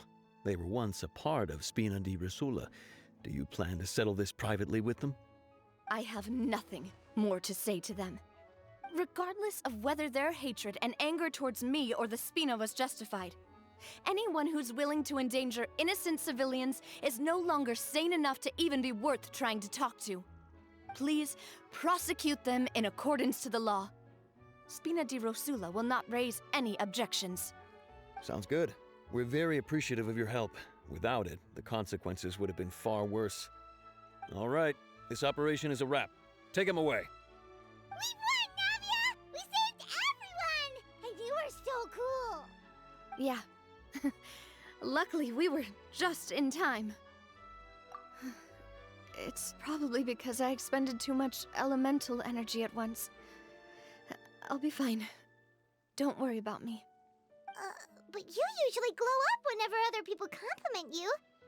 Paimon's not used to seeing you like this. Boss, we managed to catch all the infiltrators in the town.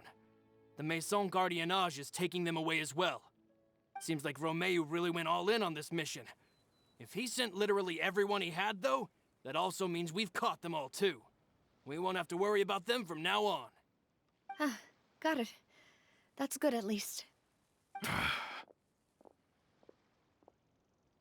Coulter, I can understand how you feel. The things that we lost, they're forever beyond our grasp now. And that makes them appear even more precious. I am not callous, and I will also never become him. The Spina and the Poisson that you loved are both gone.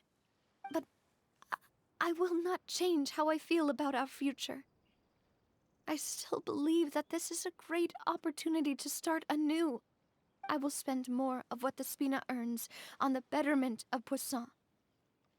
What's more, I'd also like to propose some changes to the Aquabus routes, so that one day, the people of Poisson will enjoy the boons it brings as well. I know what you're trying to say. Mr. Callus would never have said anything like that. There are too many things in life that are just beyond our control. In that, we are the same. Henceforth, you are no longer a member of Spina di Rosula. But once you're discharged from the fortress again, you're welcome to pay another visit to Poisson. Thank you, Navia.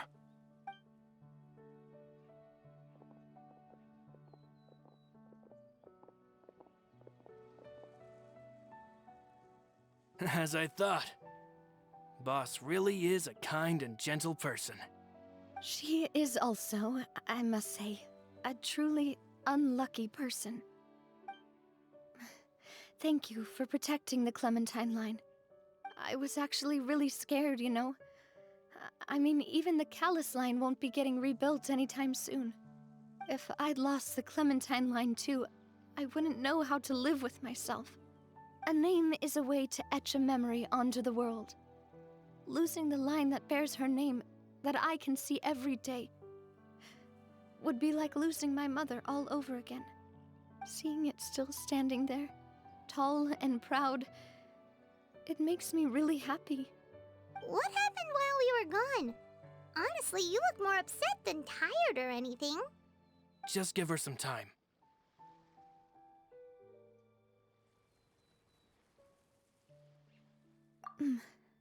Thank you so much. Can you give me a hand? I really don't have much strength left. Traveler, I want to ask you something. And please, tell me the truth.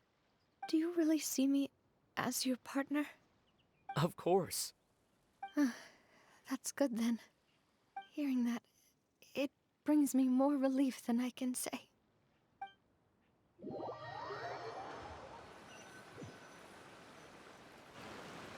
How do you feel, Navia? Any better after taking a break? I feel quite a bit better. But I should probably still rest for a few more days. Sorry, partner. I said some weird things earlier. Feel free to just ignore me. I used to think that I'd never doubt myself.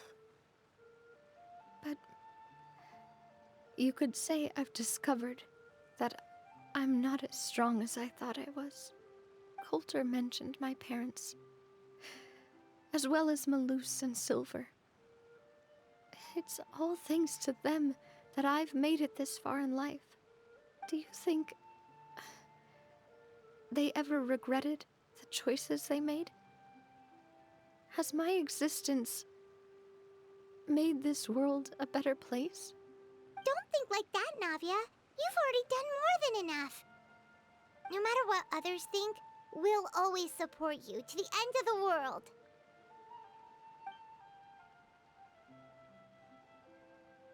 Well, since it's ended up like this, I suppose it's time for me to make a confession as well. There's something that I've been keeping from you as well, boss. Please, follow me. Everything is already prepared.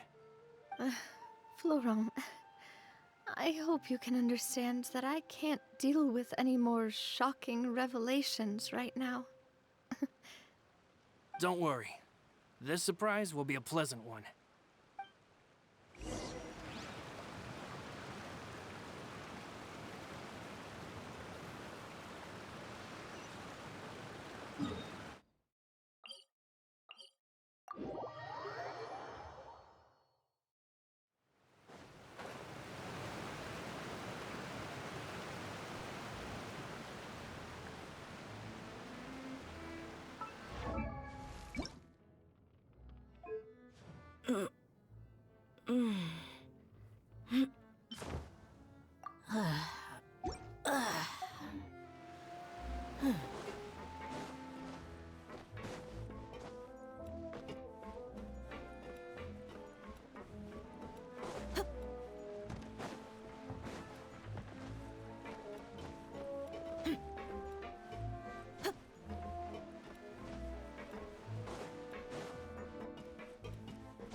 Why is everyone gathered here? And what's this? This was supposed to be a gift to you from everyone in the town. We were originally planning to show it to you once it was finished, but special times call for special measures. I've never seen you look so defeated before, so I've decided to show you the designs before the final product was done. Do I really look that bad? Well, if you're ready, I'll unveil the present.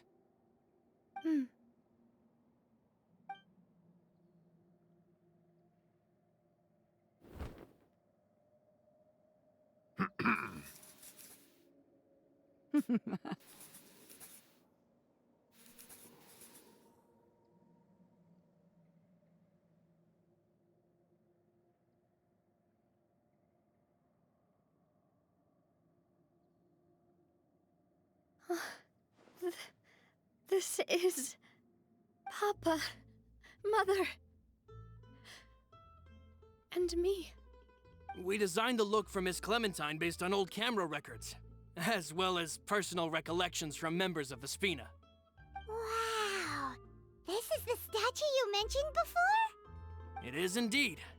To be honest, we decided on the design a long time ago, and gave the sculptor permission to begin working. We only asked Boss to decide on a design so she wouldn't realize we had already started.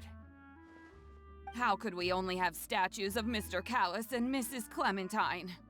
Even though Boss is still young, we've all seen the work she's put in regarding the whole synth business and the rebuilding of Poisson. We wanted to commemorate her contributions with a statue as well. I don't know what Spina di Rosula was like in the past, but I know it's a great organization now. With Navia around, we're not worried about this place's future. We're gathered here today to tell our boss that we support you and believe in you wholeheartedly. I believe everyone is here for you, not the glory days. That's what we believe as well. Thank you so much, everyone. Then I'll be brave and just accept everyone's support for what it is. This really is quite the surprise. I never thought that I'd have the chance to stand next to my mother. Not even in my wildest dreams.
Miss Chiori?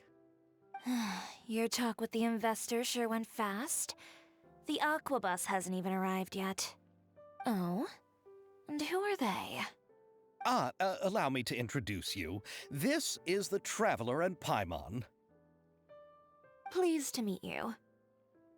Likewise! We've heard the owner of Chioriya Boutique is a skilled seamstress, so it's a real pleasure to finally meet you in person.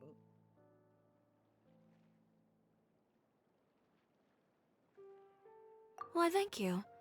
I strove to create an outfit that matched her high social station as the demoiselle. So tell me, what happened? I can tell the conversation didn't go quite as expected. Well, it's like this.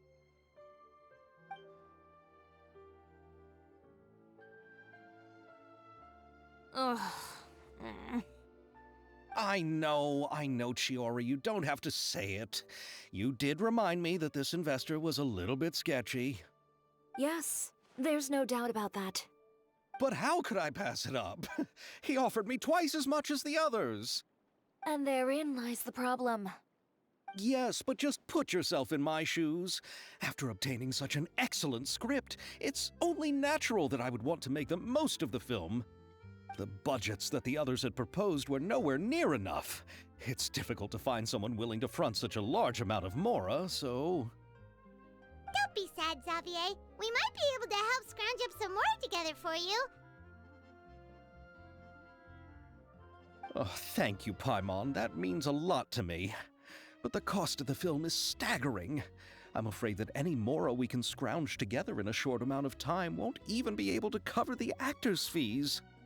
We need to move on. What's happened has already happened, and there's no changing it. But now's not the time to give up. What? You're saying that you have a plan?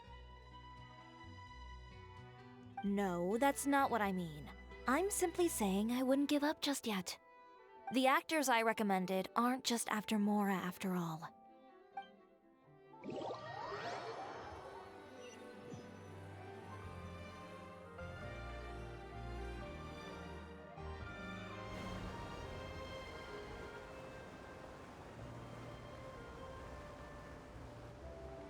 Really? Then where do you live? We Malazines live in Marcy Village. The only way to enter is from underwater. Oh, you must be pretty tired after work every day, right? I mean, you have to swim all that way just to go home. We are so thoughtful. But some Malazines choose to live in the Court of Fontaine because it's so much more convenient. This is our stop. Oh, we've arrived, but I haven't even finished chatting with Aval yet. I also enjoyed Aval's introductions to Fontaine along the way. Everything you described was so clear and detailed that we can't help but want to hear more. Thank you so much. I'm usually working here on the Sakura bus, so I hope I'll have the chance to see you again. There are still many more places I'd like to introduce to you.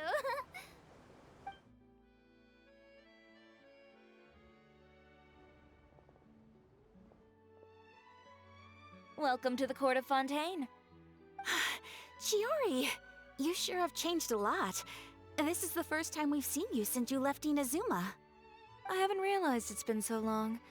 I was in such a rush when I left that I didn't even get to say goodbye. Thank you for extending the invitation, Mr. Xavier. I'm looking forward to a fruitful trip here in Fontaine. It's an honor to have the head of the Kamisato clan visit us. So they're who you meant when you said you had actors coming from Inazuma? Oh? It's the Traveler and Paimon. Wow, what a coincidence! Ayaka and I were just talking about you on the way here. Are you also here for the film? We just ran into Xavier earlier and came over with him. But I'm not an actress. Sir Kamisato and Lady Ayaka are the real actors here. I'm just tagging along with Ayaka to have a good time together.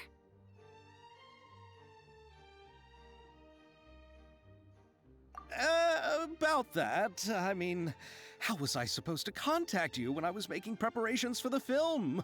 I figured you were probably busy, and I didn't want to disturb you. So I could only keep you in the back of my mind while I sought other actors to play the lead roles in the film. I had been thinking about a surprise reunion with you during our trip here, but you still managed to surprise me first. Oh, so you all know each other already! My, what a coincidence! What are the chances everyone could be brought together here like this? Why don't we go to Hotel de Boer and catch up over a meal? I've already made a reservation. Huh? Did you reserve 2 spots for us too? Yes, of course, of course. I'll be sure to tell the boss to serve a few more delicious dishes just to make sure there'll be enough food. Very well. Then please, kindly lead the way, Mr. Xavier.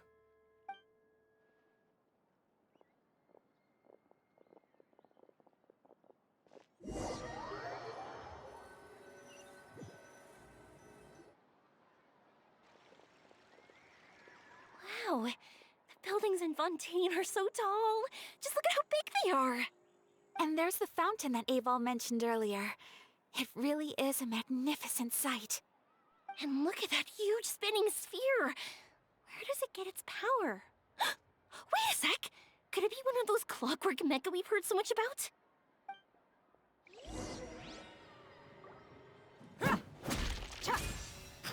Yeah!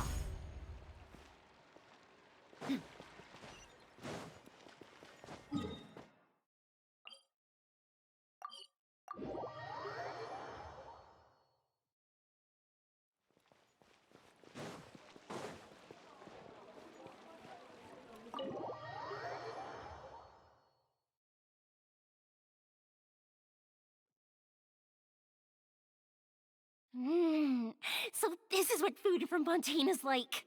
It sure is different from what we have in Inazuma. How should I describe it? It seems like you have to go through a lot more steps to make them. And the flavor has many layers too. Yes. When I first went to Inazuma, I actually thought the food there tasted a little too bland. It took some time for me to get used to it. Let's get back to the purpose of this trip for a moment, shall we? How have preparations for the film been coming along, Mr. Xavier? Well, I've already assembled most of the film crew, a lighting specialist, a prop manager, and a costume designer. I've also bought the copyrights from the novel's author. Oh, it's called The Two Musketeers, right? I read the script you sent me on the way here. The story is pretty good. Originally, I was planning to start filming as soon as Sir Kamisato and Lady Ayaka arrived in Fontaine, but I'm afraid I've run into a bit of a problem. Oh? What is it? It has to do with the film's investor, Mr. Morris. He suddenly informed me this morning that he's encountered some financial trouble and will be unable to release to me the amount of funding agreed upon. It's said that Fontaine's legal system is well developed. If he has violated the contract, then can't you simply take him to court over the matter? Well, I'm still more concerned about filming. Even if I were to take him to court, I'm afraid it would take months before the case could even be heard. Then, is there a way we could raise funds ourselves to solve the problem? I've considered that option too, but unfortunately, it's difficult to gather such a large amount of Mora on such short notice. Besides, we have to consider the film festival's submission deadline.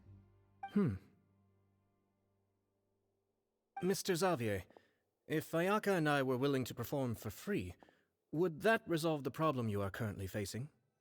What? No, out of the question. To have you come all this way just to act for free? Oh, no, that won't do. There's no need to worry, Mr. Xavier. My brother and I had actually intended to work for free after receiving your invitation. Inazuma has only recently reopened its borders, and needs to strengthen its relations and cultural ties with other nations. We didn't have many collaboration projects with Fontaine in the past, so we hoped this trip would serve as a good start for the future. Indeed. You could say that's the real reason why the Yashiro Commission agreed to come to Fontaine. I understand, but having you two act for free just doesn't seem right. Not at all. While we're officially here to conduct a cultural survey of sorts, we must express our sincerity if we want to establish formal cultural ties with your nation. This film will serve as proof of friendly cooperation and cultural exchange between Inazuma and Fontaine. It's my hope that the film can be finished and released as smoothly as possible.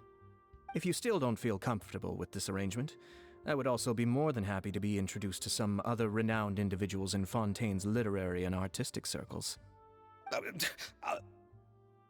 All right, I'll do as you say. Thank you so much. I'll make sure to cobble together enough Mora now, even if it means selling my house, my camera, and every single family heirloom. Come on now, no need to go that far. I'll also help you out as a brand sponsor.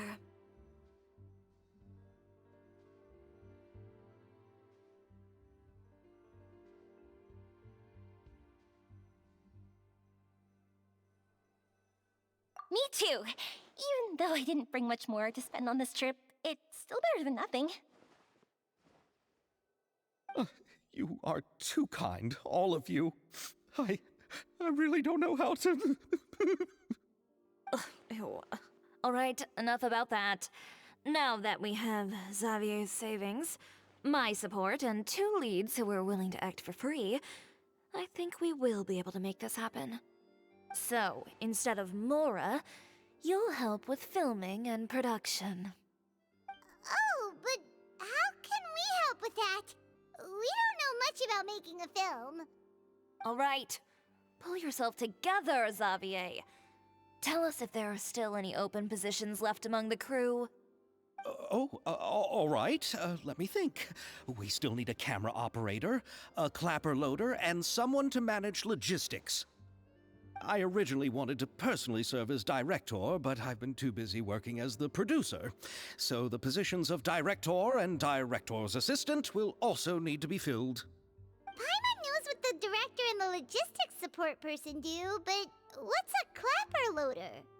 The clapper loader is responsible for using the clapper board to record and organize the information of each shot when the camera operator begins shooting.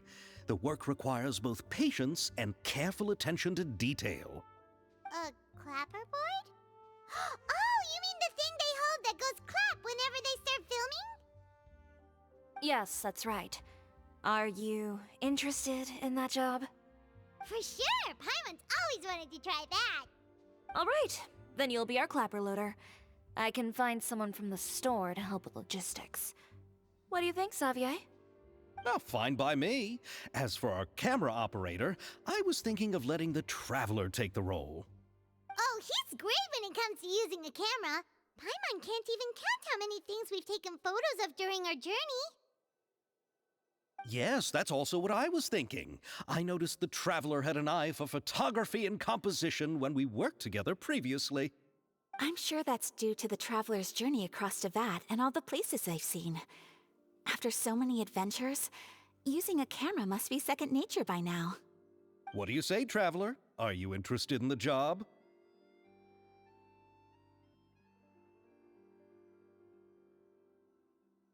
Thank you. It really means a lot to me. Come on, friend. Let me give you a big warm hug.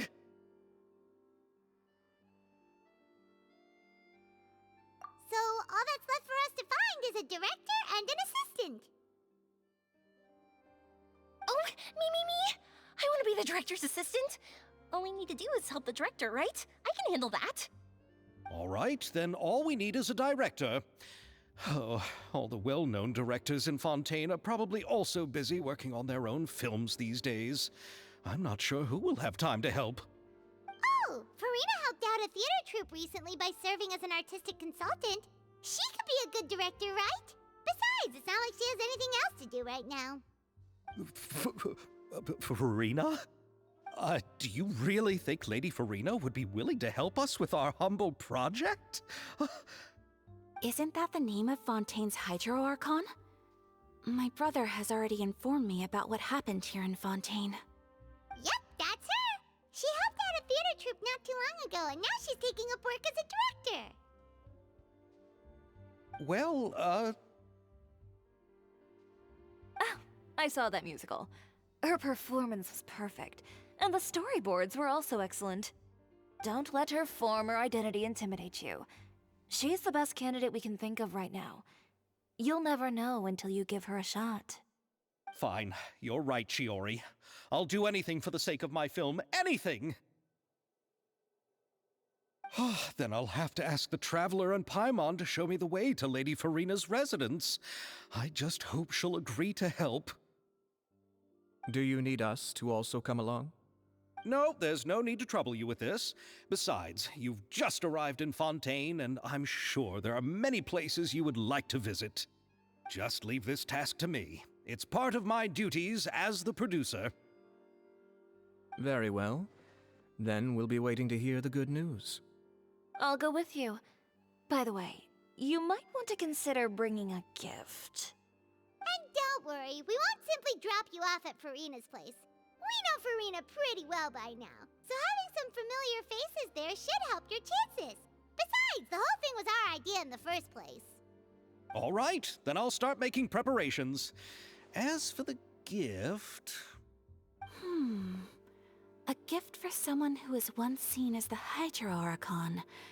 I wonder what she would like. I recall that Lady Farina once fancied a clockwork ring, so perhaps I should get another exquisite clockwork contraption for her. Huh? Can't we just bring some desserts, like the Fontanalia mousse? But wouldn't that be a little too cheap? She does like desserts, though. Isn't the Fontanalia festival happening right now? I heard Abel tell us on the Aquabus that Farina introduced the tradition of going door to door and asking for sweets. To do something like that, she must have a real sweet tooth. I agree with Yoimiya. If the gift is too fancy, it might actually make her feel more uncomfortable. Alright then, let's go buy some Fontanalia mousse!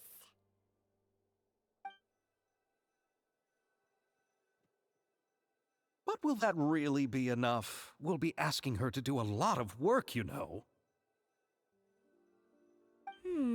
You're right. We need to further sweeten the deal. Huh? You want something even sweeter than Fontanalia mousse? Yes, we'll need a gift that's sweeter than any dessert in the world. But what could that be? Your words of praise.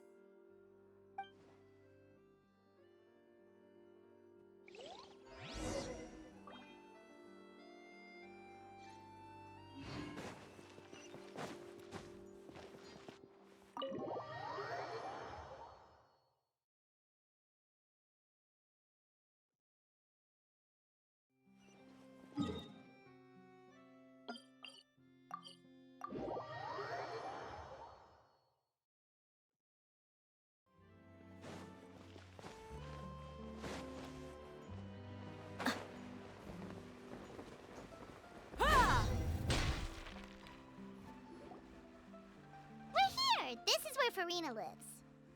Okay, I'll go knock on the door.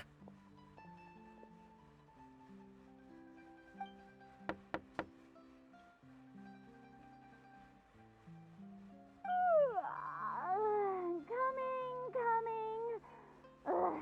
Seriously, who's knocking before afternoon tea? Who are you? Lady Farina, please allow me to introduce myself. I am Xavier, a film director. Hello. Oh, is that the traveler in Paimon I see behind you? And who's this? I'm Chiori. Ah, the one from Chioria Boutique. Hello, hello. So, what are you all doing here? Do you need something? Did you just get up, Farina? It's already past noon, you know.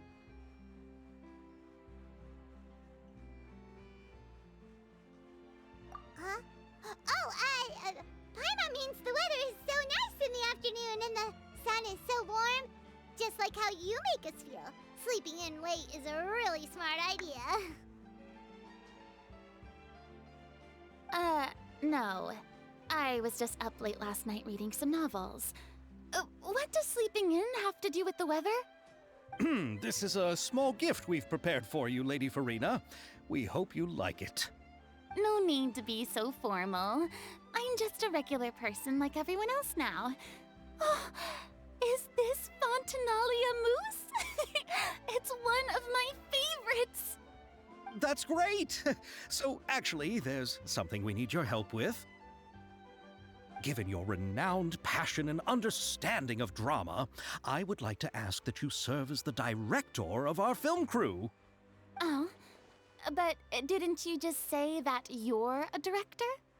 Yes, but for this particular project, I'm mainly working as a producer. Besides, I'm sure that your understanding of the performing arts far surpasses my own, Lady Farina. Are the Traveler and Paimon also part of the film crew? Yep, we sure are. Paimon's the clapper loader and he's the camera operator. Camera operator? That can be a pretty technical job, and it directly affects the final quality of the film. Are you really up to it?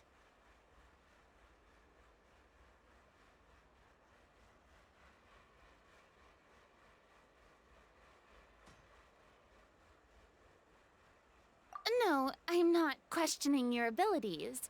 It's just that I've never really seen you use a camera before. Maybe you can come up with a test for the Traveler and see for yourself. If he can satisfy you with his camera skills, then you'd have nothing to worry about and can join the team. What do you say? You sure are getting better at rolling with the situation, Paimon. Oh, I do wish to see how skilled the Traveler really is with a camera. All right, how about this? We'll work with what we have. I'll give you some scenarios and see if your work is up to my standards.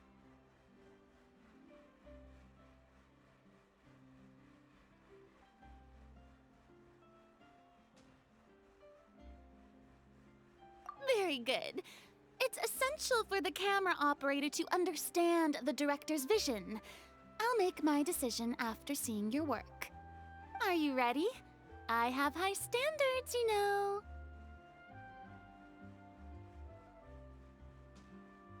Okay, grab the camera and I'll give you a scenario.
Oh, it appears that you have more skill than I thought. All the shots had a great composition, and I could really feel a connection to the characters and their lines. Yeah! Does that mean you agree to be our director, Furina? Did you think I would agree just like that? After our performance of The Little Oceanid, I've begun to make a name for myself again, you know. In fact, I've already had several troops approach me for the Fontanalia Film Festival. Unfortunately, the scripts were all pretty boring and didn't pique my interest. If others were to find out I agreed to work with you so easily, then, well... Hey, but didn't we have a deal? What else do we need to do to convince you, Furina? Well, what about the pay? Huh? You know, how much you're willing to pay me to be the director? The pay is also an important factor for me to consider, you know. Well, I can offer you this much? What? That's all? If Nervulat were to hear of this, he could charge you with underpaying your labor. I'm sorry, but our crew is in a tight financial spot at the moment. I see. Well, even though it's highly unlikely now that I'll join your crew, there's still something I'd like to ask. exactly what film are you planning to make? Oh, our script is an adaptation of The Two Musketeers. Huh? Wait, you mean the suspense thriller novel that was a #1 bestseller? Oh, so Farina's read it too. Of course I read it. I've always had a keen interest in artistic works that strike a chord with the populace. I see. It all makes sense now. You must have used most of the budget to pay for the copyright. Not really. The novel's author transferred the copyright to me practically for free once he heard that I wanted to make a film adaptation of the story. The lack of budget is due to another issue. He probably just wants to get his name out there. So, Mora isn't the most important thing to him right now. It reminds me of a delivery courier who wears one of my designs while traveling all across Teyvat. I didn't charge her much for the outfit either. The exposure she provides for my brand is well worth it. So, are you a big fan of this story, Farina? Well, it's alright. The pacing of the story is good, but the character relationships could use some work. When I was reading it before, I always felt like some things were left on a rather unsatisfactory note. I have high standards, you know. Ahem, Mr. Xavier, if, hypothetically speaking, I agree to be the director, how much freedom would I have in terms of script revisions and creative interpretation? Oh, as much freedom as you would need. I wouldn't dare doubt the tastes of Fontaine's greatest star. Good. Then I'm free to alter the script as I see fit? Absolutely, no problem.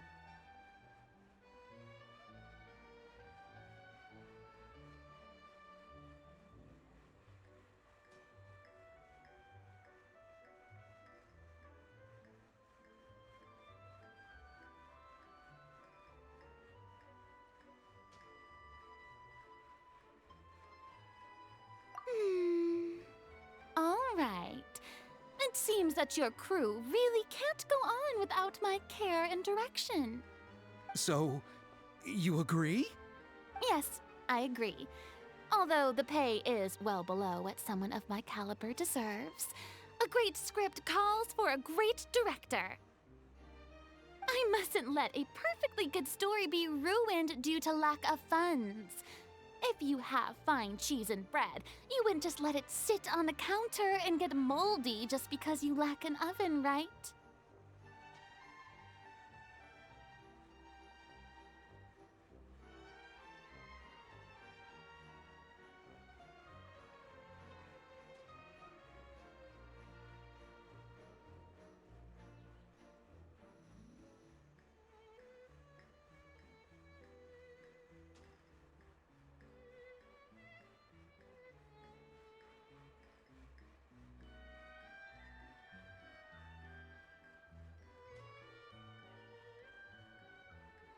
Oh, Hydro Archon above! I'm not dreaming, am I? Somebody pinch me. There's no more Hydro Archon, you know. And it's still a little early to celebrate. There's a lot that goes into shooting a film. Although the trickiest tasks of finalizing the script and casting the actors have already been taken care of, we'll still need to reserve filming locations. Not to say set up lighting and props. And by the way, since we'll be filming The Two Musketeers, we'll need to find an action choreographer. Ideally, a professional who has actual experience with muskets. Yes, I've thought about this as well. I was hoping that you might know someone who could handle the job. Me? If this was before, I could have simply asked Glorand. But it's already been some time since I last talked to her. Navia can also use firearms, but unfortunately, her style is quite different from that of the characters in the story. Could we ask the Special Security and Surveillance Patrol? Oh, You mean the Special Patrol's musketeers? Yes, that's right. They work with muskets every day. I can't think of anyone more qualified than them. They would be under Nervilette's jurisdiction. Unfortunately, I, don't have any connection with them at all. So, in the end, we still have to start by talking to Nervilette. No need to go to all that trouble. I know their Captain Chevreuse. Oh, you do? Wait, Chiori, how do you know the captain of the Special Patrol's musketeers? No particular reason. Running a business means dealing with some trouble from time to time, and she's helped me out on a few occasions. In return, I've helped her handle a few situations in which the Special Patrol couldn't get involved directly. So, we've gotten to know each other over time. So you're saying there's been times when the Special Patrol needed a fashion designer to handle a situation? Your work is becoming more and more mysterious. It'd be best to keep it that way. Anyway, enough about that. What do you all think about asking the captain to be our musket action choreographer? She sounds professional enough. She is a captain, after all. I have no objections. But I imagine the Special Security and Surveillance Patrol must be busy with their duties. Do you think she'd really have time to help with shooting a film? And then there's the issue of pay. Well, it just so happens that she's also not the kind of person that's just after Mora. As for whether she has time, I'll have to go and ask her first. Then I'll leave that to you. Macaroni's on sale today, so I've got to go. You can just tell me how things went when we discuss tomorrow's plan later. No problem. Having Farina join feels like a big boost to our team. Of course. Just wait until the day of our premiere. You'll witness the true power of my name in these lands. You'll be so glad I agreed to help. I can guarantee that even the standing tickets will be sold out. I'll be sure to ask some people I know to see if they'd be willing to act as extras. Seems like you're finally getting more comfortable with your own reputation now. I didn't ask for the Clapper Loader's commentary, Paimon.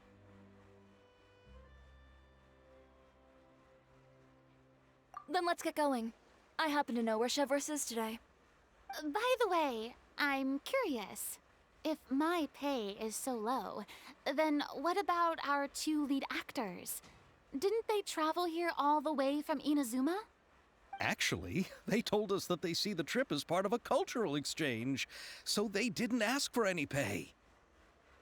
What? So is every person in Teyvat who doesn't want money gathered here to shoot this film? Don't tell me Chiori isn't being paid either. I already knew Xavier from before, and he's also agreed to give my brand some good exposure. It seems the gods have really smiled upon you, Xavier. And that certainly doesn't include me, mind you.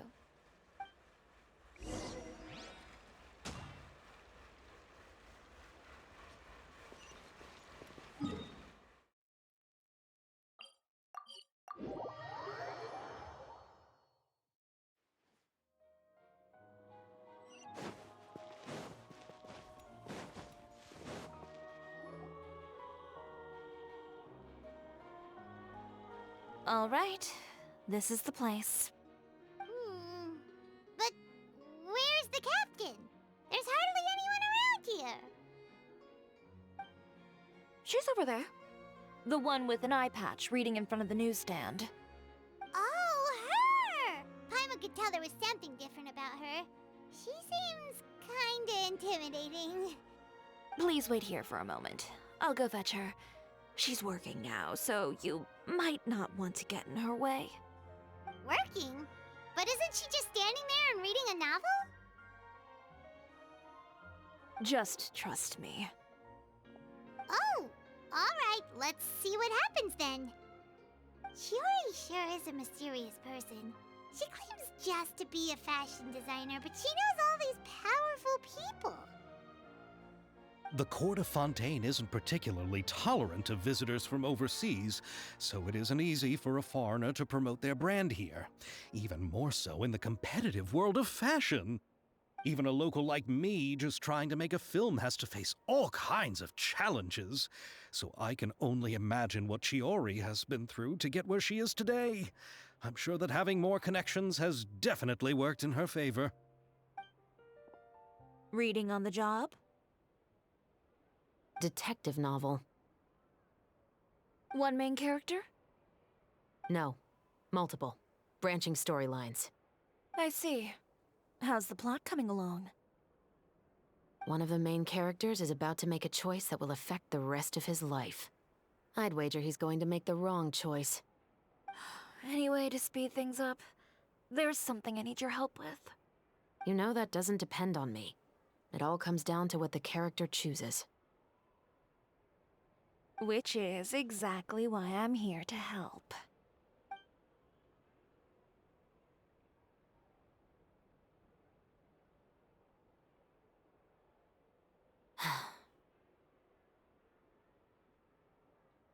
All right. It appears he made the wrong choice in the end. Halt! Huh? What's going on? Hand over whatever you're holding. Oh, it's just a book. I didn't buy anything else. Then I'm sure you wouldn't mind letting me have a look.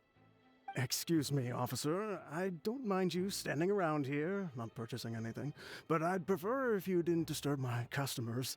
It's bad for business, you know. Don't give me that act. You won't be able to get off so easily either. I am Chevraz, captain of Fontaine's Special Security and Surveillance Patrol. I will say this one last time. Hand over whatever you're holding at once.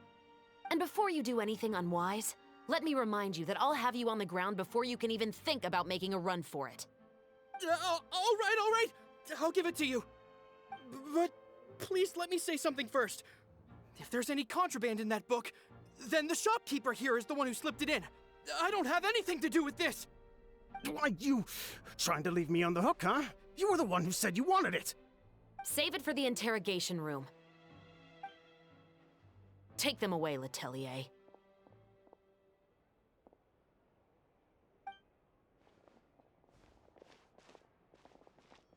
What's going on here? One second you're reading a book and the next you're escorting people away. And who are... Oh! Aren't you the traveler who's been all over the papers recently? Chiori, I'm assuming what you wanted to ask me about has to do with them, right? Maybe I can let you in on what's happening then.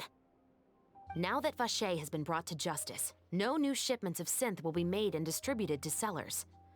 The Fontaine guards have been busy collecting the remaining synths still circulating on the market. Thanks to a tip from our reliable source here, this should be the very last batch. Oh, so you were pretending to read a book in order to catch the bad guys. Oh, Paimon almost forgot to introduce ourselves. Paimon is Paimon, and this is the Traveler and Xavier. Hey, I'm Chevraz. You probably already heard me introduce myself, so I won't bother repeating it.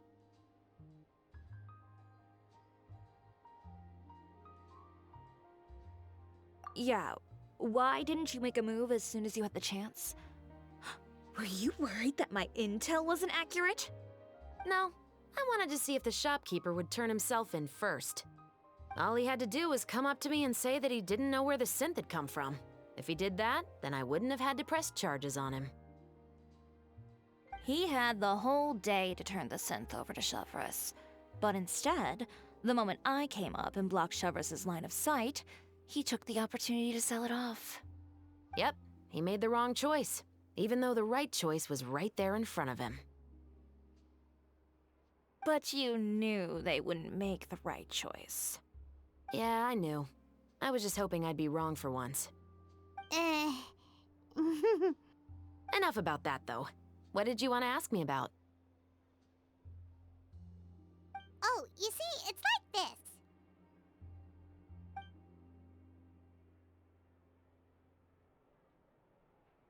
The Two Musketeers.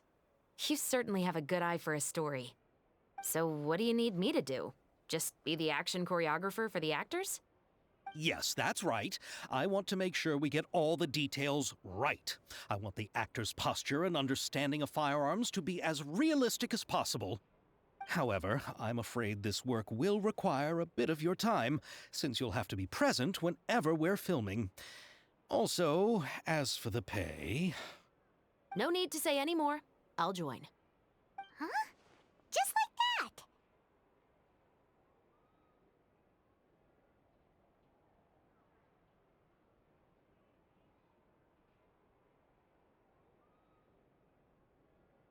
What Bullchecker is really saying is, if you want to fight the Oni King, you have to go through Sky Cleaving White Iron Lavender Melon first. Really? You're willing to help us with our humble film project? Sure, it's no big deal. As I said, we've wrapped up our investigation here, so I don't have any other tasks on my plate for the moment. Besides, I personally really like this novel. I even have the collector's edition at home. Stories where justice prevails over evil never get old for me. Then we've got a deal? Yes, I'll see you on set tomorrow. Oh my! I can hardly believe it! I should tell Lady Farina immediately. Oh, and I must tell the prop manager and lighting technician to get everything ready. We start filming tomorrow!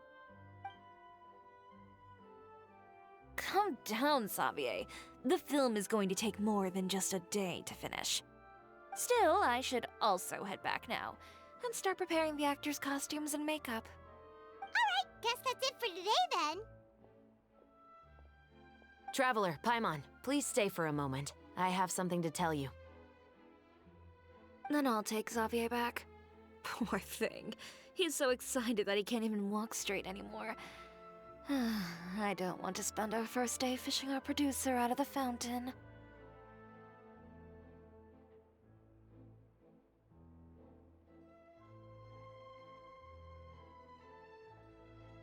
Yep, see you tomorrow.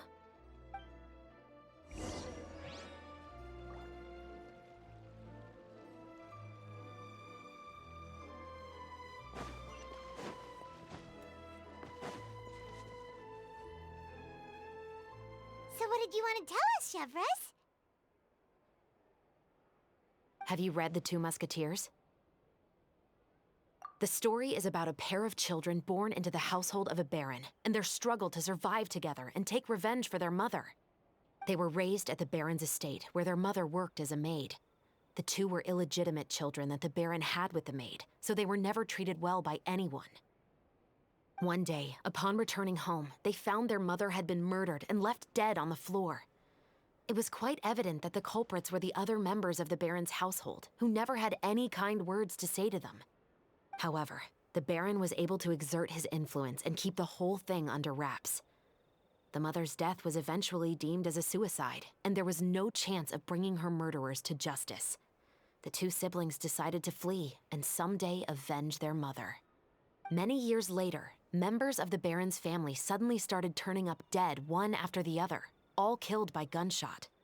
A rainbow rose was found on each of the victims' bodies, being the flower that the kid's mother liked best.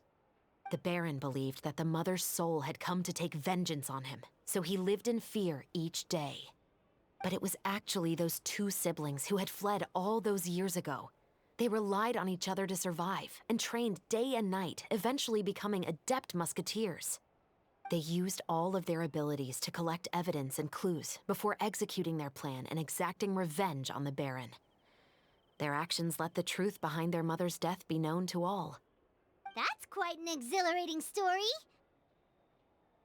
Yep, the baron got what he deserved for his evil deeds, and justice was able to prevail. It was just the kind of story I enjoy. Oh, so is that why you were so willing to join our crew, Chevres? You could say it was one of the reasons. Oh, you mean there were other reasons too? I've read the reports about you. Whether it was at the trials or when you lent your hand to resolve our nation's crisis, you've shown that you've got a strong sense of justice, as well as a great mind for deductions. Yes, you're as sharp as I expected. It seems you've experienced many similar situations before. There's been a recent murder case involving muskets. The perpetrator's methods appear to be very similar to what is described in the novel. Huh.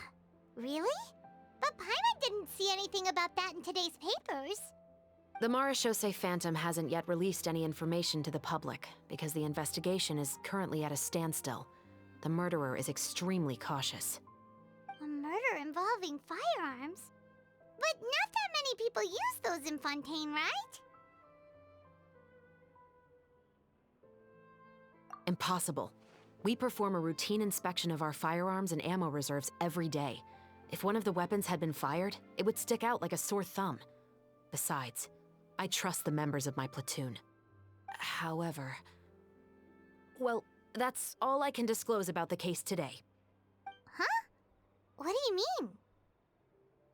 I hope you all can go back and get some shut-eye. You can decide tomorrow whether or not you'd like to join the investigation with me. I'm aware this might not be the ideal time to add more to your plate, but the more capable people we have, the better the chances that justice will prevail. Carrying out investigations isn't actually supposed to be our responsibility. Our job is to apprehend the perpetrators. Finding them is really up to the Marechaussee Phantom. You could say I'm taking part in the investigation out of personal interest. I don't want people to see muskets in a negative way, and also, I'm concerned about the similarity between the crimes and the story. You mean, they might be connected somehow? I suspect so. Just to make myself clear, this is not an order, nor is it a deal of any kind. It's a request, nothing more.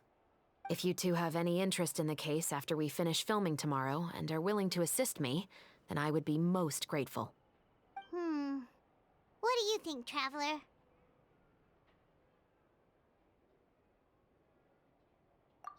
you're right. Paimon's getting a little tired, too. We've really been hustling all day. You'd better head back and get some rest. It's good to keep a calm mind, especially when you're about to make an important decision. Otherwise, when the moment comes, you might end up like that shopkeeper and not even realize that the right choice is right there in front of you.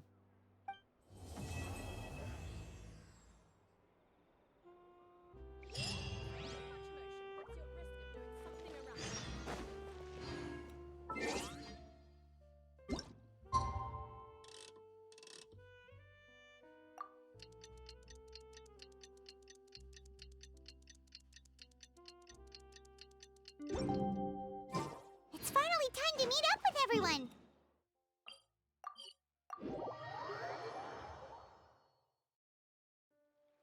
If Paimon remember...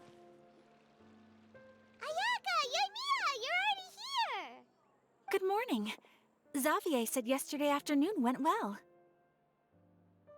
Yeah, and how about you, Ayaka? What were you up to yesterday? After we split up, Ayato went to see Udex Nervillette at the Palais Mermonia. I was originally thinking of going with him, but he said he could manage it himself. He told me to go see the sights around Fontaine and to enjoy the local culture. So I rode the aqua bus with Yoimiya and visited the Opera House on Aranias Island. Yeah, you wouldn't believe what we saw there! 2 mechanical puppets that were dancing together! You've already seen them, right?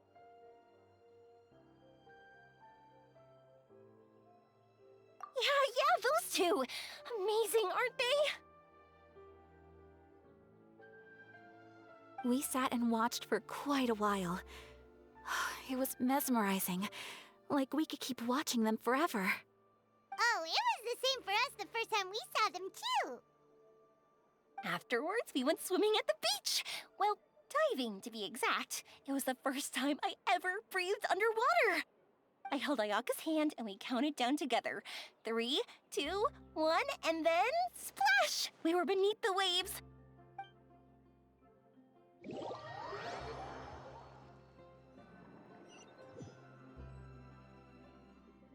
At first, I didn't dare to open my mouth. But once I couldn't hold my breath any longer, I decided to take a big breath in. Turns out the water wasn't as salty as I imagined. It didn't really taste like anything at all. Before I knew it, I was breathing like normal down there.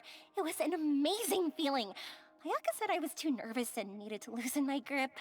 She got used to everything way faster than I did. I knew that the Traveler could do it, so I had no doubt we could do it too. That helped me feel at ease as soon as we dove in. The underwater world in Fontaine truly is beautiful. I love seeing the Romaritime flowers blossoming underwater, like little candles lighting up the streets at night. Yeah, and there were so many creatures that we've never seen in Inazuma. Like those fish that shimmer like a sword blade. Whoosh! Oh, and those big fish that call when they see people. Ooh. Oh, you mean Hunter's Rays and Blubber Beast. I just love the name Blubber Beast. Just wait till Pops and the others hear about this. They probably won't believe a word I say.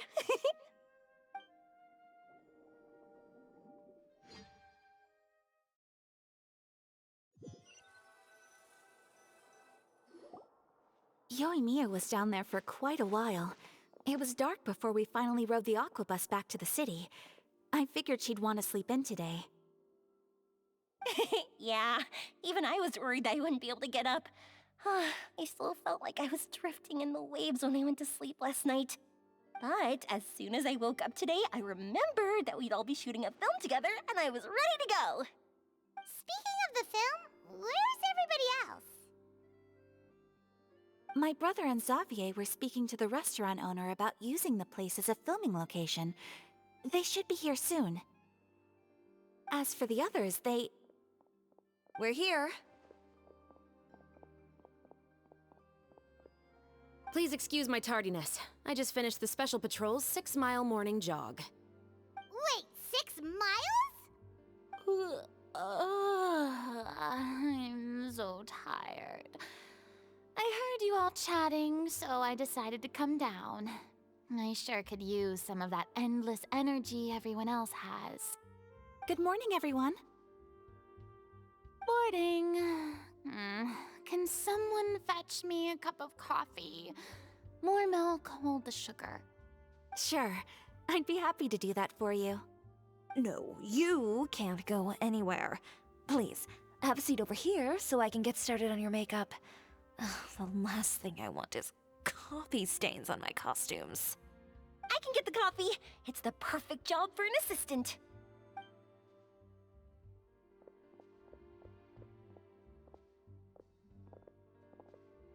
So much energy.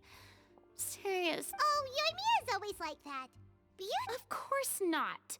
I spent the— Wow, Paimon didn't expect you to be so thorough. Well, I was the biggest star in all of Fontaine after all. It takes more than just a pretty face to earn a reputation like that. I know how to get serious when the situation calls for it. I went all out when I was acting as an Archon, so why wouldn't I do the same for my own life? Here's your coffee, Director Furina.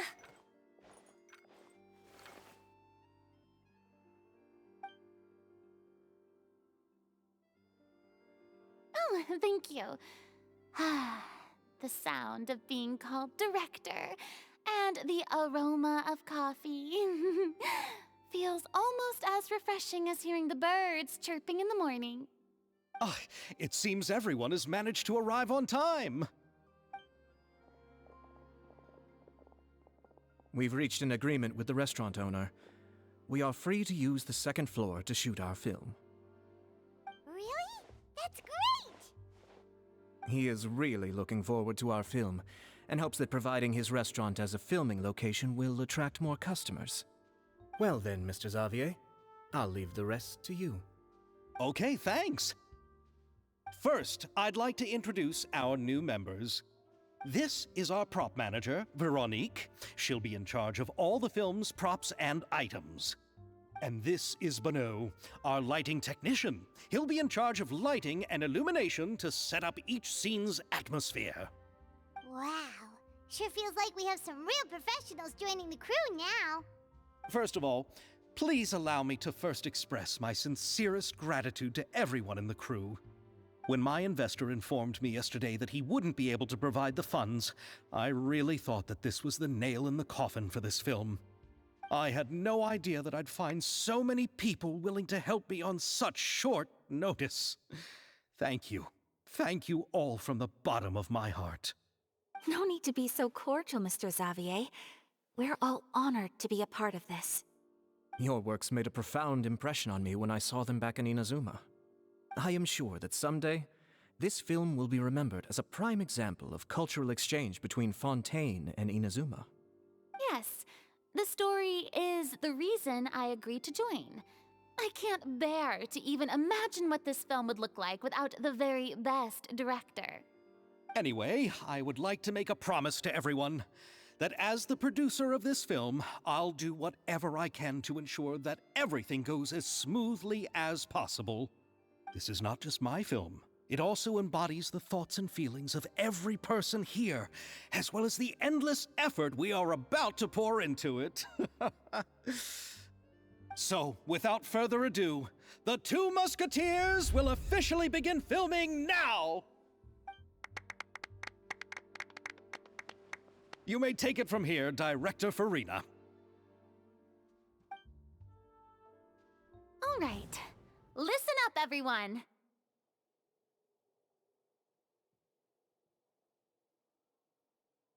The first scene takes place when the two young musketeers are living at the Baron's home, still unaware of all that is about to happen to them. We'll need props and lighting to set the scene. Our lead actors can go get their makeup done, and extras, please take this time to go over your positions. Whoa. Seems Farina's really kicking things into gear as the director. Is everyone clear? I don't want anyone traipsing around the set like umbrella finches. All right, cameras will start rolling as soon as the set is ready. Let's make a film that'll make some serious waves in Fontaine. Not the kind of waves that drown people. I mean, the good kind of waves. Seems like she's still a bit traumatized by that. Anyway, let's go see if there's anything we can do to help.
How about here?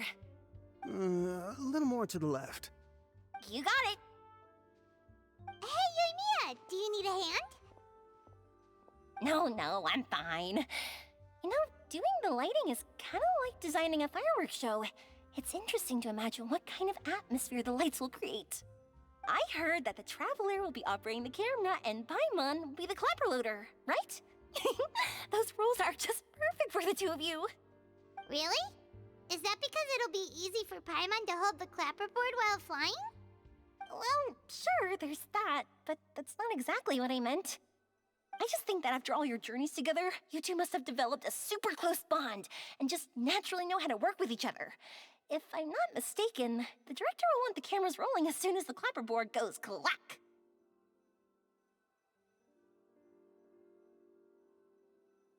Oh, I see!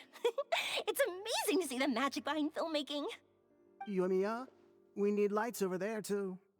Oh, on it! I've got to get back to work. Chat with you later.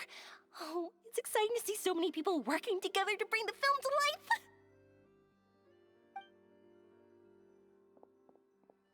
Seems like Yoimiya's really getting into it. But she was right. We do have a super close bond. Paimon's really happy to hear that.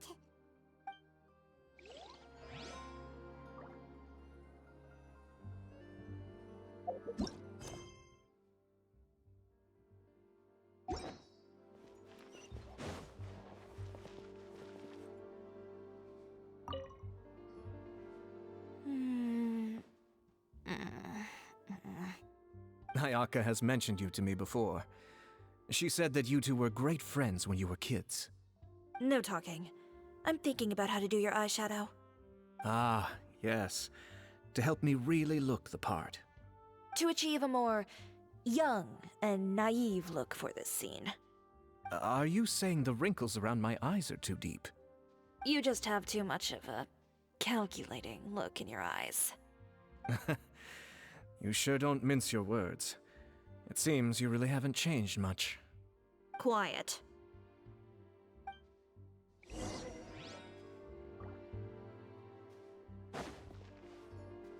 So, this is a real musket? No, it's just a prop weapon. Not bad. Have you seen a real musket before? Only in books and newspapers. I made this one based on the relative shape and proportions I saw in reference images. When we're filming, some special gunpowder will be applied around the muzzle, which will help create the flash and smoke effects of a real gun being fired. Which means it'll be up to the actors to portray the recoil. That's right. The sound effects for gunshots will also be added in post-production. Thank you, Veronique. I think I know where to start now. However, the musket's gears and firing pin could still use some work. Adding some wear on the metallic components will make them appear more realistic. Also, be sure to rub the muskets with some oil each time before we start shooting. That'll give the impression that the firearms have been well maintained. Good point. You seem to know a lot, Miss Chevres. I assume you use these types of firearms on a regular basis? Yes, I perform routine maintenance on my weapons every day. Just like we as people need to eat and sleep, muskets need to be cleaned and maintained.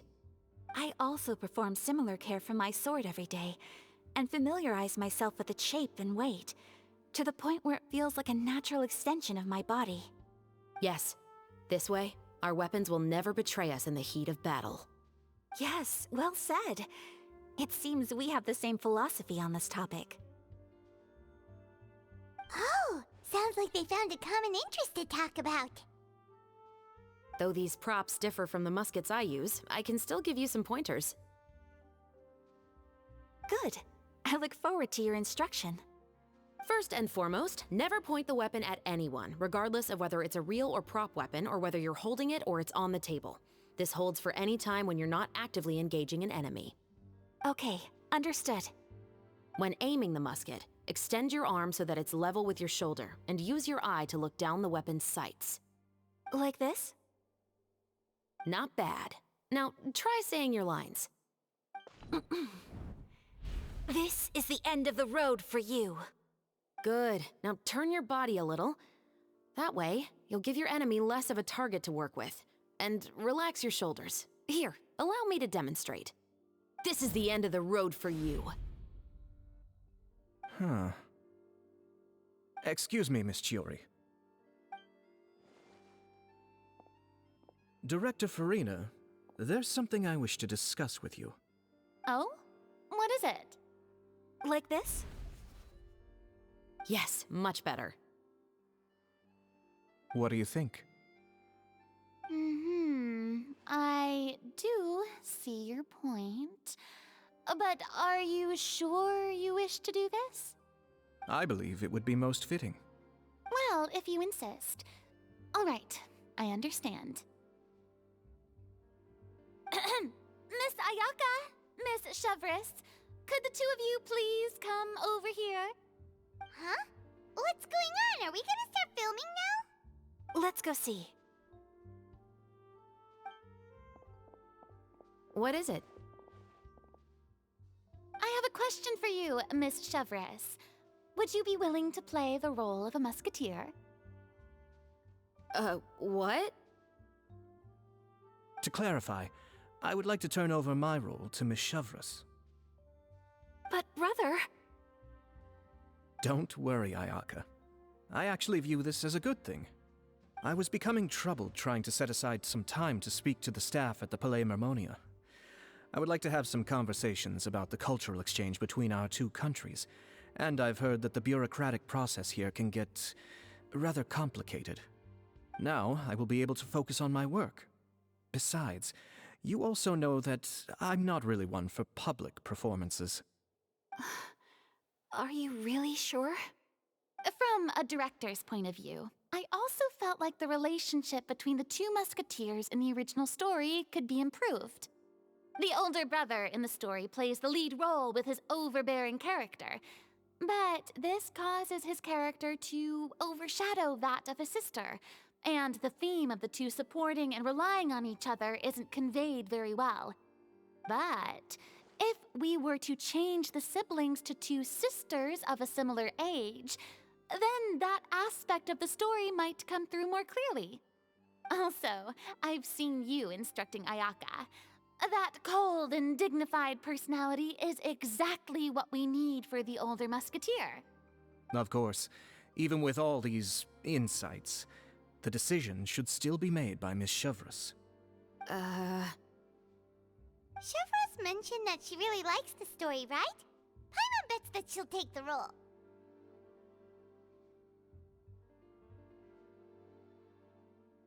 All right, I'll take the role. Good. It's decided then. I'll get started on making edits to the script. We'll also need to make some immediate adjustments to the lighting, props, and costumes. I have a feeling that our adaptation will be even better than the original story. You're doing a great favor for me, Miss Chevreuse. You have my gratitude. Don't mention it. I like this character, so if anything, I should be the one thanking you. Well, since my brother is the one who brought up the idea, I suppose there's no need to worry. Let's go, Miss Chevreuse. I look forward to working with you. Please, just call me Chevreuse.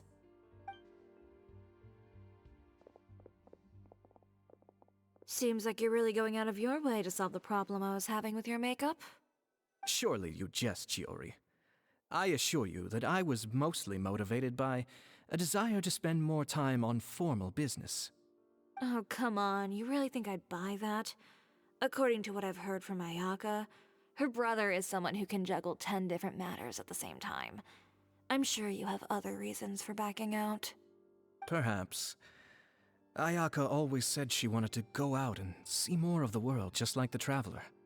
But I feel that she needs not only to see other nations, but also to make some different kinds of friends. I think it would be harder for her to make new connections with me constantly by her side. I would like to give her some space. All right, go on. Spoil her some more. Ayato! It's too bad you're stepping down from the role. Paimon really wanted to see you act as a musketeer. No need to poke fun at me. I'd wager that you also felt that I wasn't the best candidate for the role. It's a little hard for Paimon to imagine you saying those lines. Yes, I've made an appointment to meet some people from the Palais Mermonia. Now, I will have some more time to prepare. Traveler, get the camera ready. Paimon, get the clapperboard. Actors, to your positions. We're about to start shooting the first scene. Go on now. And please take good care of Ayaka. Yep, don't worry. Thank you. I look forward to seeing the film when it's finished. All right. Now that we're all here, let me help set the scene for everyone. The first scene takes place when our two main characters are still living at the Baron's estate. They've been ostracized and verbally abused by others in the household, but they still have no idea why. We want to capture how naive and innocent they are, despite their pain. Chevreuse will be playing the role of the older sister, Tulip, and Ayaka will be the younger sister, Iris. Be sure to get close-ups of the main characters at the right moment. Silence on the set! Lights! Let's go! Tulip, Mother's been out for quite a while now. Perhaps she went to pick some flowers on the way home. You know how she loves flowers. Iris, Tulip! I'm home!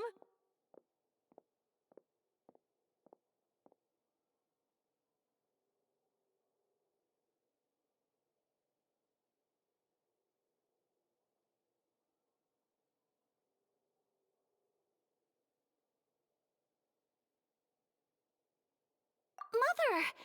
You were out for so long, we were beginning to worry about you. I'm sorry, but I'm back now, safe and sound. Here, I brought your favorite treat, apple turnovers. Mother, what are those bruises on your hand?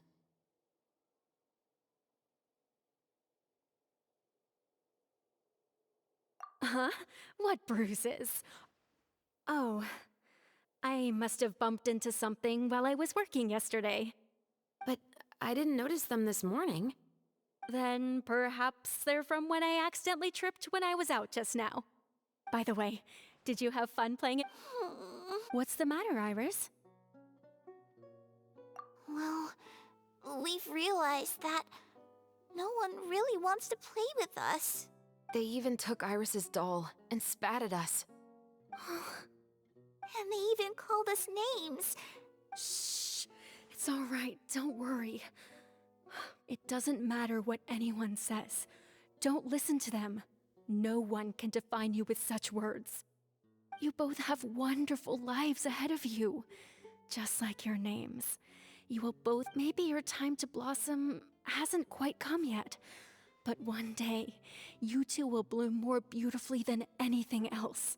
Don't let the soil you're in now ruin your future beauty. Understand? My dear daughters. And cut! Not bad. The actors' emotions were all on point. Let's keep that take. Also, if our clapper loader could avoid shouting at the start of the scene next time. Oh, got it. Great. I was a little worried that my nerves would get the better of me. What about you, Chevreuse? I felt fine. The lines weren't too difficult at all. Seems like Farina must have adapted the role nicely. You two were great. I couldn't tell it was your first time acting in a film. You should have more confidence. Thank you for your encouragement.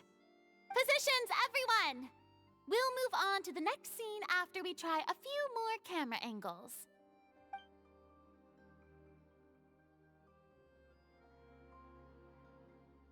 This scene is when our two characters return home, only to discover their mother has been murdered. Mother, we're back. Mother?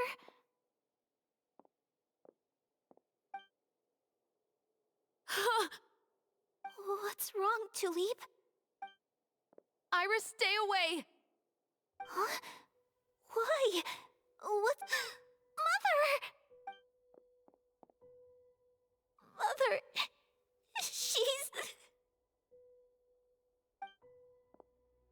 Huh? There's poison in this cup. Huh? I could have sworn I've seen this kind of cup before. Those aristocrats. They didn't even try to cover up their actions.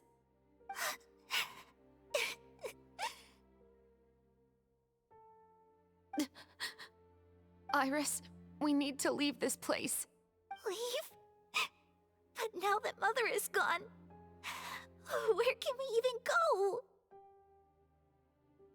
Anywhere. All I know is that we can't stay in this house. But are we just going to let them get away with this? We'll have our revenge, I promise you. Just not right now.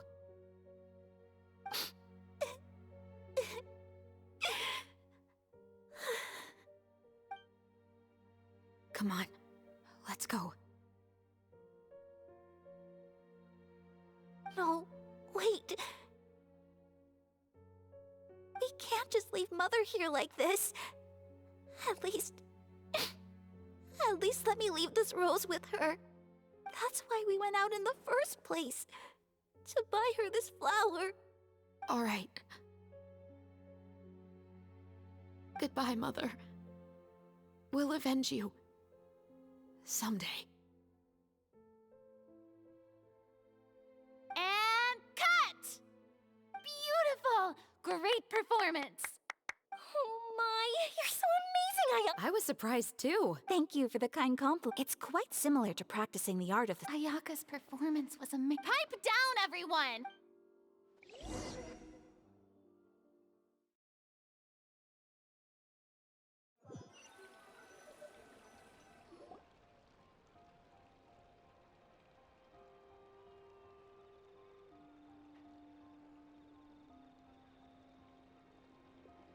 Huh?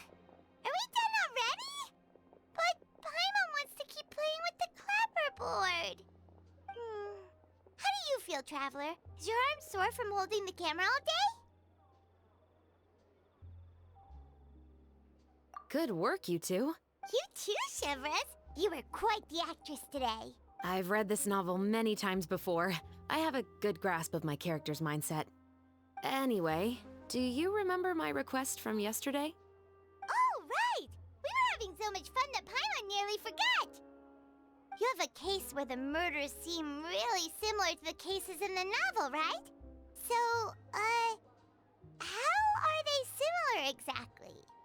In the story, the main characters grow up to become two musketeers, always using their guns to carry out their revenge. And on each of the victims, they'd place a rainbow rose as a signal that they've returned. Yes, that's correct. We found rainbow roses just like in the novel. Seems like you're connecting the dots now. Oh, that does sound pretty concerning. Especially after seeing the script today. Oh, now Paimon can't stop wondering what kind of ulterior motive the murderer might have. What do you think, Traveler? You're smart. Paimon wants to hear your thoughts. Good. On behalf of Fontaine's Special Security and Surveillance Patrol, thank you for your dedication to justice. There's no time to lose. We should start. Huh? Right now? The most valuable intel always comes after nightfall. They are like small, remote islands in the middle of the sea. That's how one of my favorite books always puts it, at least. So, where are we going right now? Let's start by checking out some workshop.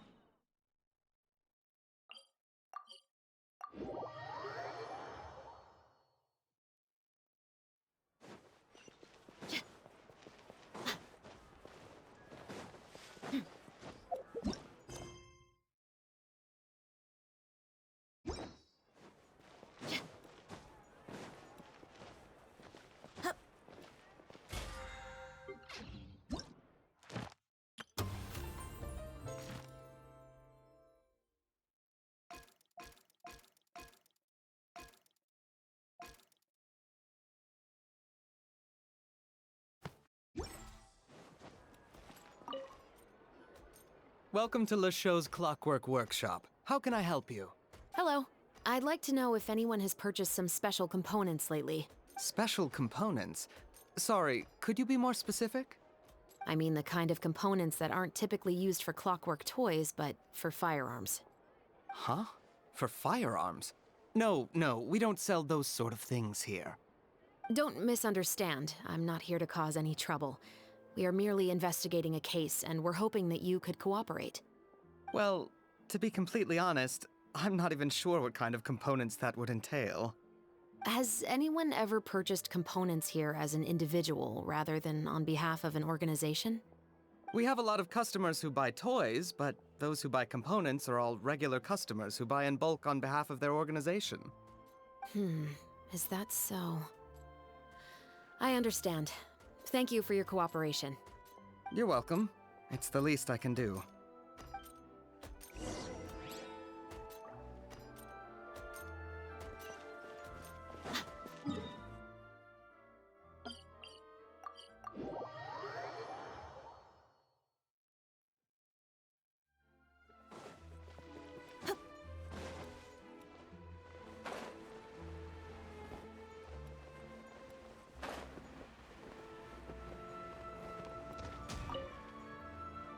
Oh, hey, Chevreuse.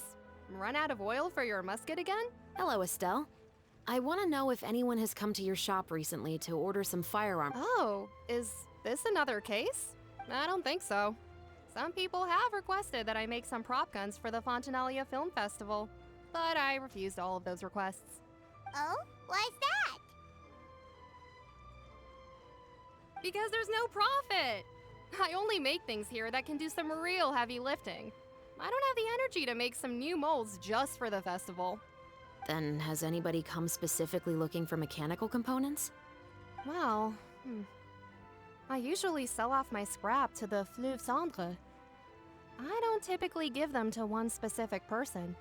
I understand. Thanks for your cooperation. Don't mention it. Always happy to have the Musketeers' patronage. Seems like we haven't found any leads to go off yet. Yeah, unfortunately. Alright, let's head to Fleuve Cendre next. Huh? Are you sure? People might not be so thrilled to see the captain of the Special Patrol there. You think so, huh? Then I guess you don't know. Huh? Know what? That I grew up in Fleuve Cendre.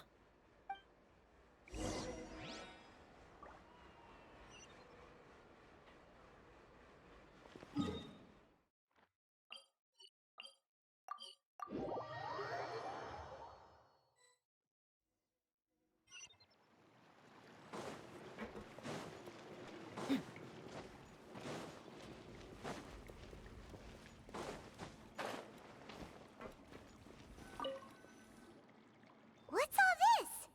Some broken planks and barrels, as well as some liquor bottles? Yes, but have a closer look, Paimon.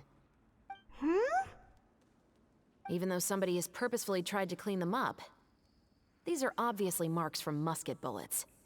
In other words, someone was here trying to improve their shot. They were using the barrels and bottles for target practice. Could it have been the killer?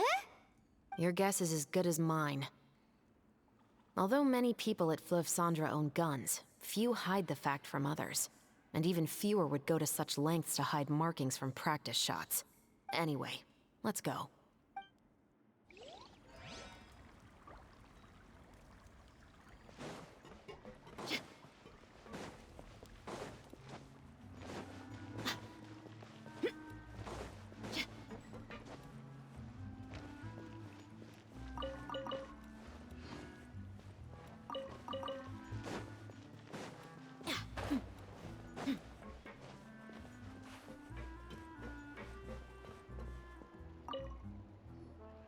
It's been a while, Tetro. Please, just get on with your request. I want to know if you've heard anybody talking about muskets lately. Information isn't free, you know. I've heard that bandits have been extremely active in the countryside recently, and they've been affecting the delivery of goods to Poisson. I can allocate some more manpower to help out with that problem. What do you say? You're still as helpful as ever. One of our men got drunk at dinner about a month ago and lost his gun. 3 days later, it turned up in the corner here. What's weird about that? He just forgot where he put it, right? This is Fleuve Cendre, my friend. Anything of value left in the tavern won't ever make it to the next day. But that gun turned out to be an exception. It didn't get any new wear and tear on it, and didn't even appear to have been fired. We were quite mystified as to what could have happened. I suspect it came back because the weapon was already known to the guards.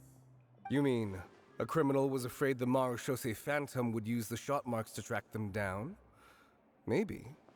But if that's the case, the culprit really took great care to avoid getting caught. I didn't say anything about a criminal. In Fleuve Cendre, knowing who was killed is as easy as knowing what clothes you're wearing today. It's the guy living in the east side, isn't it? I've never liked him. Every time he's here, he just orders a drink and sits there with a nasty look in his eyes. So, who was the one who lost the gun in the first place? Don't bother. Even if you ask, he wouldn't admit to owning a gun to some strangers. Not to mention the captain of the Special Security and Surveillance Patrol. He's right. I know you grew up here, Chevreuse. Even though you're on good terms with the Spina, you've still been gone too long. Not many people know you here now, and a lot of people don't like the Special Patrol. I know. So take my advice and don't show your face too much around here. It's for your own safety. I'll come and go as I please, and I'm afraid I'll be appearing more often due to my work. All right. Don't say I didn't warn you.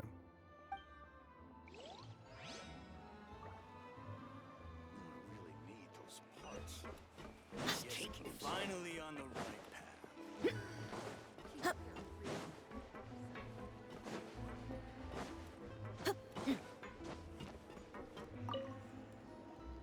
Hello, I'd like to ask some questions. I don't know anything. Don't worry, I'm not here to arrest anybody. You say that now. It's the truth. Here, take this as my guarantee. Wait, did Paimon just see what she thinks she saw? Is the captain of the special patrol bribing a citizen? Seems you're different from the other guards. What do you want to know? Have you heard anything related to muskets in Fleuve Cendre lately? Anything at all? Muskets, huh? All I know is that about 2 weeks ago, we started hearing some loud noises at night. So loud that it's been waking me up. Were they gunshots? Possibly. It's hard to tell around here. Someone's house collapsing, a pipe exploding somewhere, it's all the same. But the noises I'm talking about definitely happened after I fell asleep. Do you know where the noises were coming from?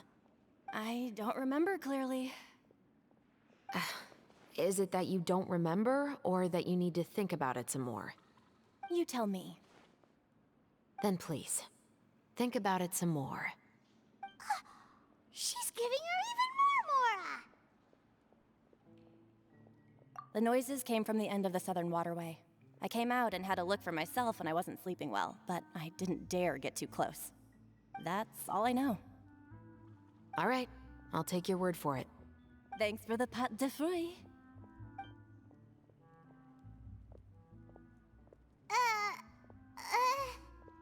No need to be surprised. I grew up here, remember? I know how to get people around here to talk. Seems you catch on pretty quick. Now then, let's keep going. Seems like that's all we'll be able to uncover for today. Paimon feels like we managed to learn a lot more here than up on the surface. Yes. Assuming that everything we found is indeed connected to our suspect, then their timeline was probably something like this. A month ago, our suspect found a gun and took it home to disassemble it. Once he'd figured out its mechanics, he brought it back. In the following weeks, he used some parts to create his own makeshift musket, and took it to the Fleuve Cendre for target practice. Then, a few days ago, he found his target and carried out the murder. Once the deed was done, he left a rainbow rose on the body, just like the scene in the novel. That all makes sense to Paimon, but we're still no closer to figuring out the killer's identity. The deceased was a resident of Fleuve Cendre.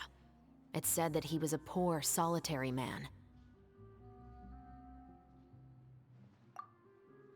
Yeah, that's also something I'm trying to figure. If we are indeed following the novel, and there's a story behind the murder, then this murder should be an act of vengeance. But according to our investigation, the deceased didn't have any enemies. He was no saint, but no one's heard of a rival who hated him enough to shoot him dead, much less care to leave a rose on his body.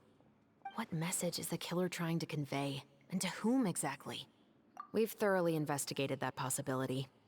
He claims to have spent the whole day at the Opera House on the day of the murder, and the staff there have confirmed his account. Okay, so he has an alibi. Not only that, he lacks a credible motive as well. He has a family of his own, and both of his parents are still alive. I've looked into his records. He was adopted at the age of 6, and all the proper procedures were followed. There are also records of him at an orphanage before then. In the story, the mother of the 2 musketeers was murdered after the children turned 10. Of course, he could have changed the children's ages, but I don't want to assume anything without evidence. More importantly, I've also had a chat with him in person. He didn't seem like the kind of person who would pull the trigger to kill a man. Then, what should we do now? We have all this new information, but it doesn't help us move forward. Investigations take time. I didn't expect us to catch the culprit in just a single day. How about this? Let's spend the next few days filming with the crew. We can continue the investigation once we're done with the film. Wait, but weren't you saying Intel is like small? But the book had more than one reference to the islands, Paimon. Oh? What else did it say then? As long as you spend enough time sailing through the fog, you'll eventually come across an island.